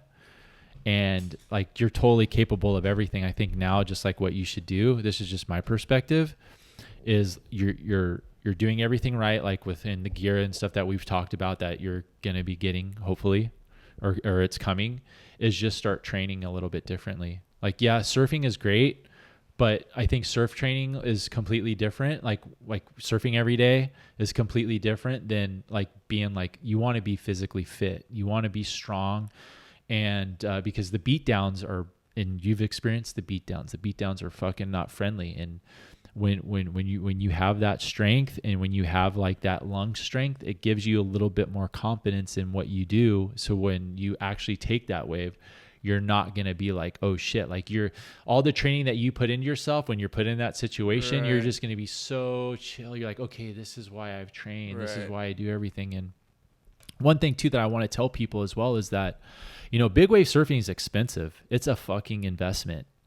You know what I mean? And like, I mean, just let alone, just tell the people, tell the listeners already, just within yourself, just for how much money have you paid already just for the things that you've bought, just for, you know, from your, like your gun to your vest to even the wetsuits that you're talking about possibly getting. Like, just off the top of your head, give a rough estimate of what you've paid. I mean, and not talking like 8.0s and 7.0, like just talking like I don't even consider like, not even that stuff. I don't even consider like, I think anything over 8.6 is like you're starting to get into the gun territory. Like right. Like no, I mean, I think that like a 10.0 is like $1,400 just for a board, dude. and like that's without fins or like the leash and anything. And like it's crazy. Like I actually sold my I mean, it was like I kind of been wanting to sell my Harley, but this was like a reason. I was like, I hadn't been riding it, and I was like,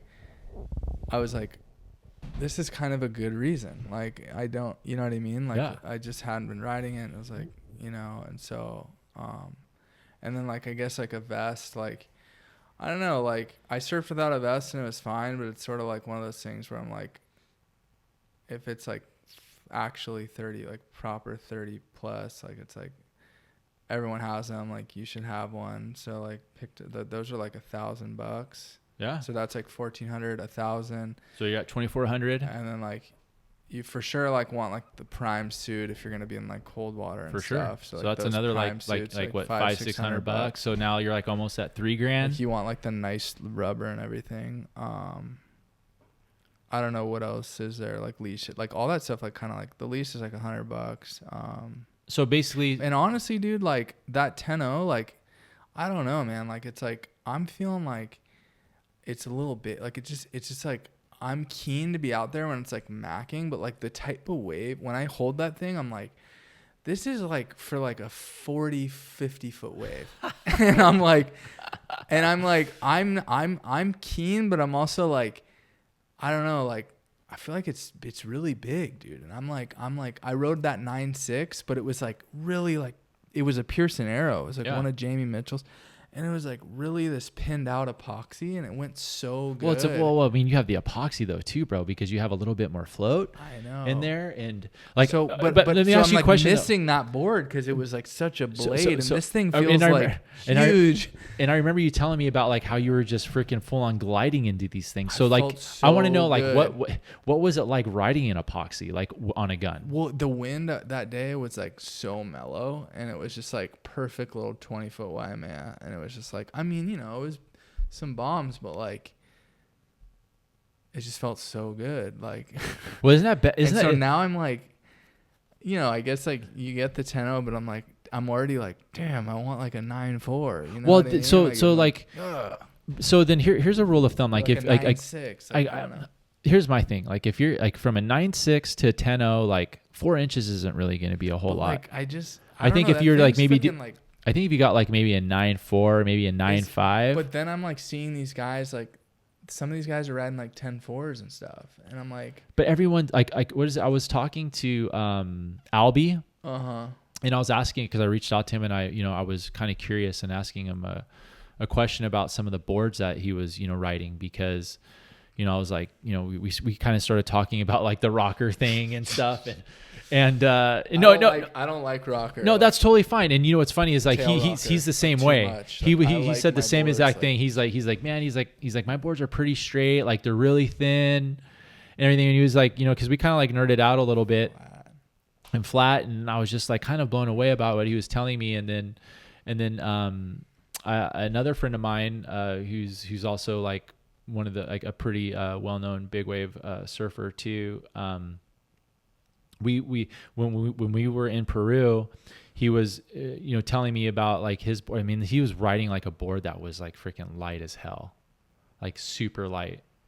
And I was just like, how the hell is this guy riding this thing? And then he like looks at my Gary Linden, right? He looks at my Linden. He's like, dude, he's like, and I felt like I was like, man, is he like fully clowning me right now? No way. Yeah, he's like, oh yeah, he's like, yeah, that Linden looks pretty good, but not for the conditions that we're out here today.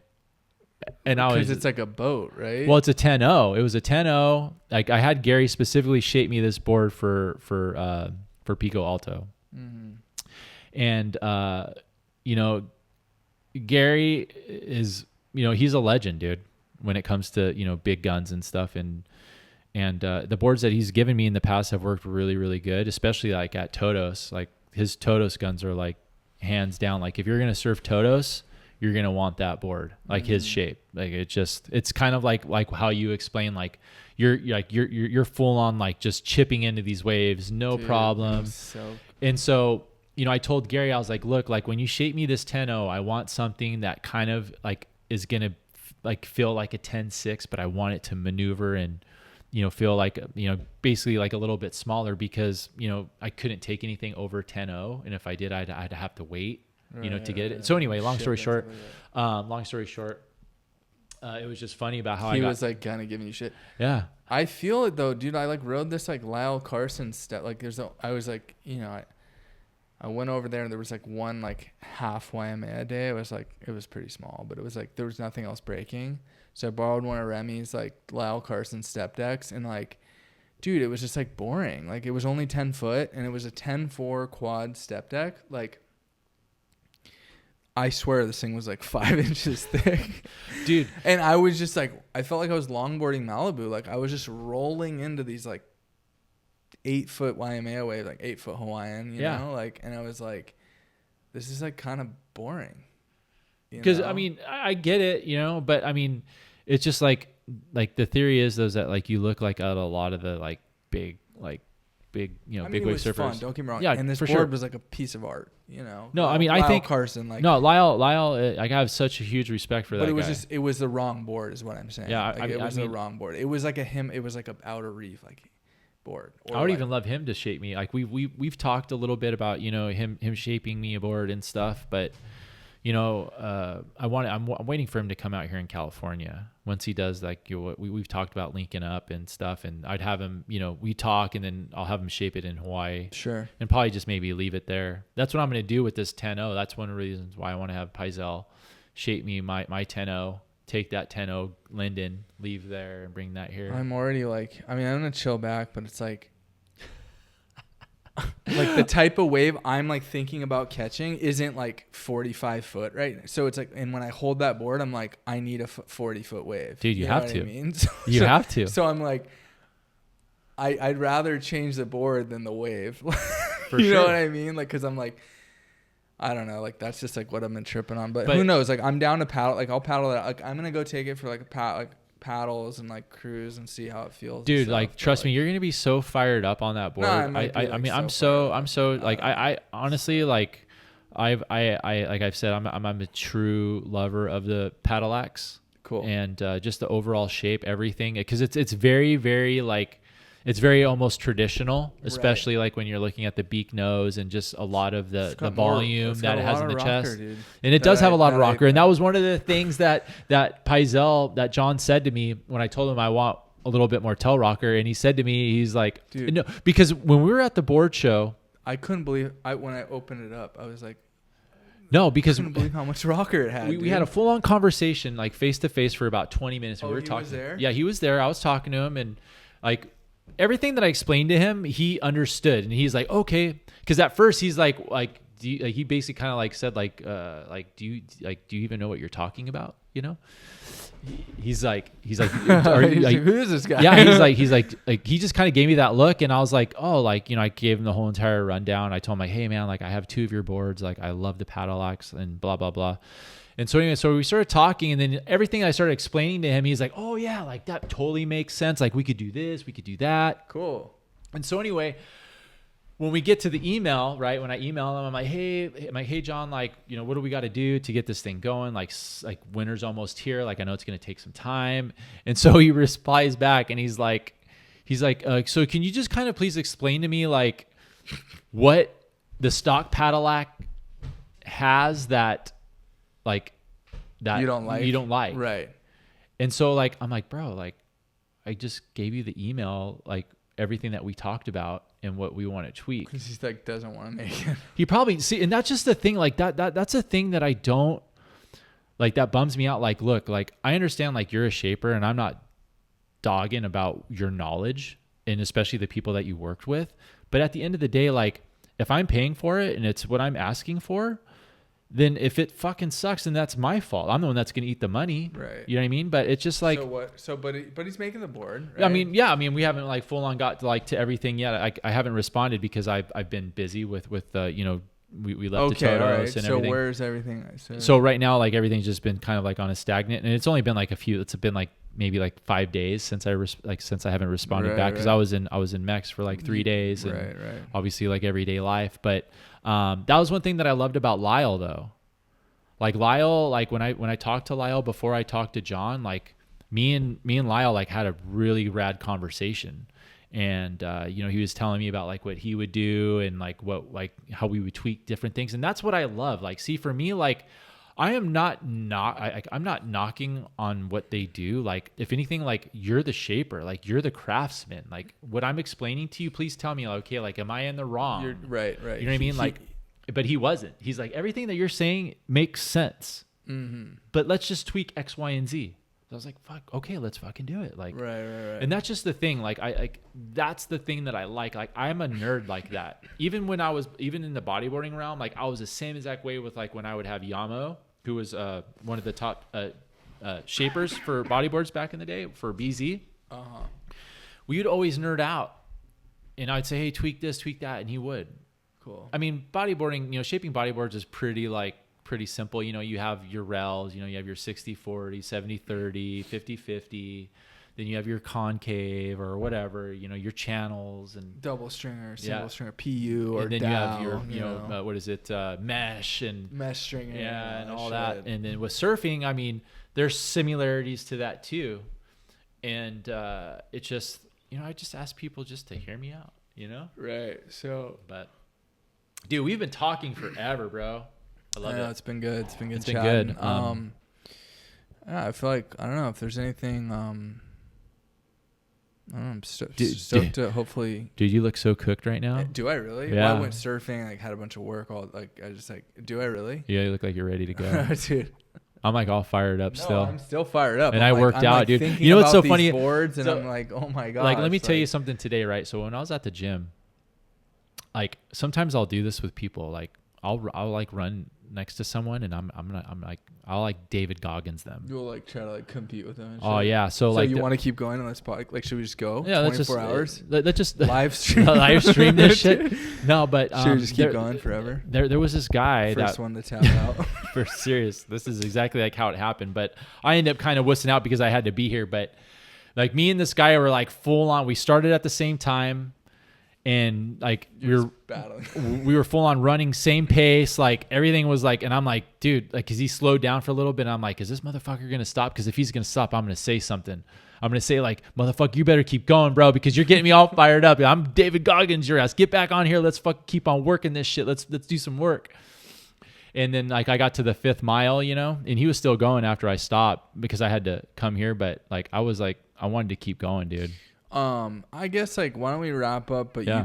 you can. Why don't you give us a little bit of like what's the training program? Like, I mean, just try to keep it. So super simple. My diet is I live a carnivore based lifestyle. Okay. I have for the past almost 6 years. Oh, no kidding. Yeah, and I mean, yeah, there's been a few times where I've cheated, you know, like where I've gone off the program a little bit, you know. But when I do that, I notice a huge difference in my body. Wow. But my diet consists of all like, you know, animal based foods, even products such as like ghee, bone marrow, like all that stuff. Do you eat fruit? Sometimes yes, sometimes yes. Okay. But it's mainly all fruit, meat, eggs, cheese, like, you know, goat milk, a lot of liver, a lot of even other like. Is your wife also on that program? Yeah, my wife. I mean, I do all the cooking, so okay. it's. I mean, but sometimes right, like, but I mean, is she like keen on it? Like, is she yeah, like that? Yeah. Cool. She's totally supportive about everything. And, you know, I try to mix it up too, you know, by eating different, like, you know, meats. I try, if anything, the fatter, the better for me because I use the fat as the energy. Right. And then when it comes to like my workouts, like everything is pretty, it's very diverse. A lot of swimming, a lot of prone paddling, a lot of breathing exercises, a lot of water training, you know, and then obviously like some plyometrics, let's hear what else. And then obviously weights and stuff. Okay. Like, so I do some weights. Some like. I do weights. Like I do squats. Weights. I do, you know, I mean, like I do different things, cool. You know, but I do incorporate like some power lifting a little bit here and there. It's one thing I need to like get on a little bit. Yeah. I mean, just like the weights. Yeah. I think having, you know, that strength is very important. Like during the summertime, I'll put on a little bit more weight and lift a little bit heavier. And then when it comes wintertime, I just lean out. Oh, cool. Like right now, like I feel like it's usually the opposite. Yeah, everyone's the opposite. Because they want to be like cut for summer and shit. But the way I think though too is because the more muscle you have, the more oxygen your body's going to want. Mm-hmm. So I want to be like a good, lean, flexible, efficient and flexible. Definitely. And so like when you look at a lot of the guys, you know, everyone has a different like workout program. Everyone has different physiques and all that. And, you know, do with what you feel works for you. You know what I mean? But for me, like everything that I've studied and looked, it has worked for me. Like my sleep's super good. I'm a super nerd when I'm looking at all the logistics and nerding out like with my heart rate and like how my breathing is. Like I pay attention to all that stuff. Cool. So. But man, sick, dude! I'm stoked we got to do this, man. Dude, this was a long, good chat. No, it was good. It was as expected, and then we do have a little bit of swell. Like I don't know when this might not air, but like we do have a little bit of swell for the first weekend of November. Is there any plan? I know you just got back, but like, so I mean, obviously, like yeah, there's always like it feels like a pretty good like solid swell. It's like so what's gonna be really hard now is because the point raised buoy to Mavs is down. Mm-hmm. So like a lot of the reading and stuff is gonna be a little wacky. Mm-hmm.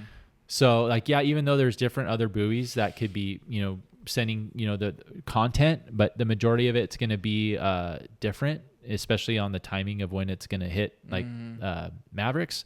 But the whole entire program for this winter is obviously Todos, Mabs, Hawaii. I want to try and make it to Jaws this winter. I want to try. I'm not saying I will, but I want to try, and I also want to try and make it over to Nazare.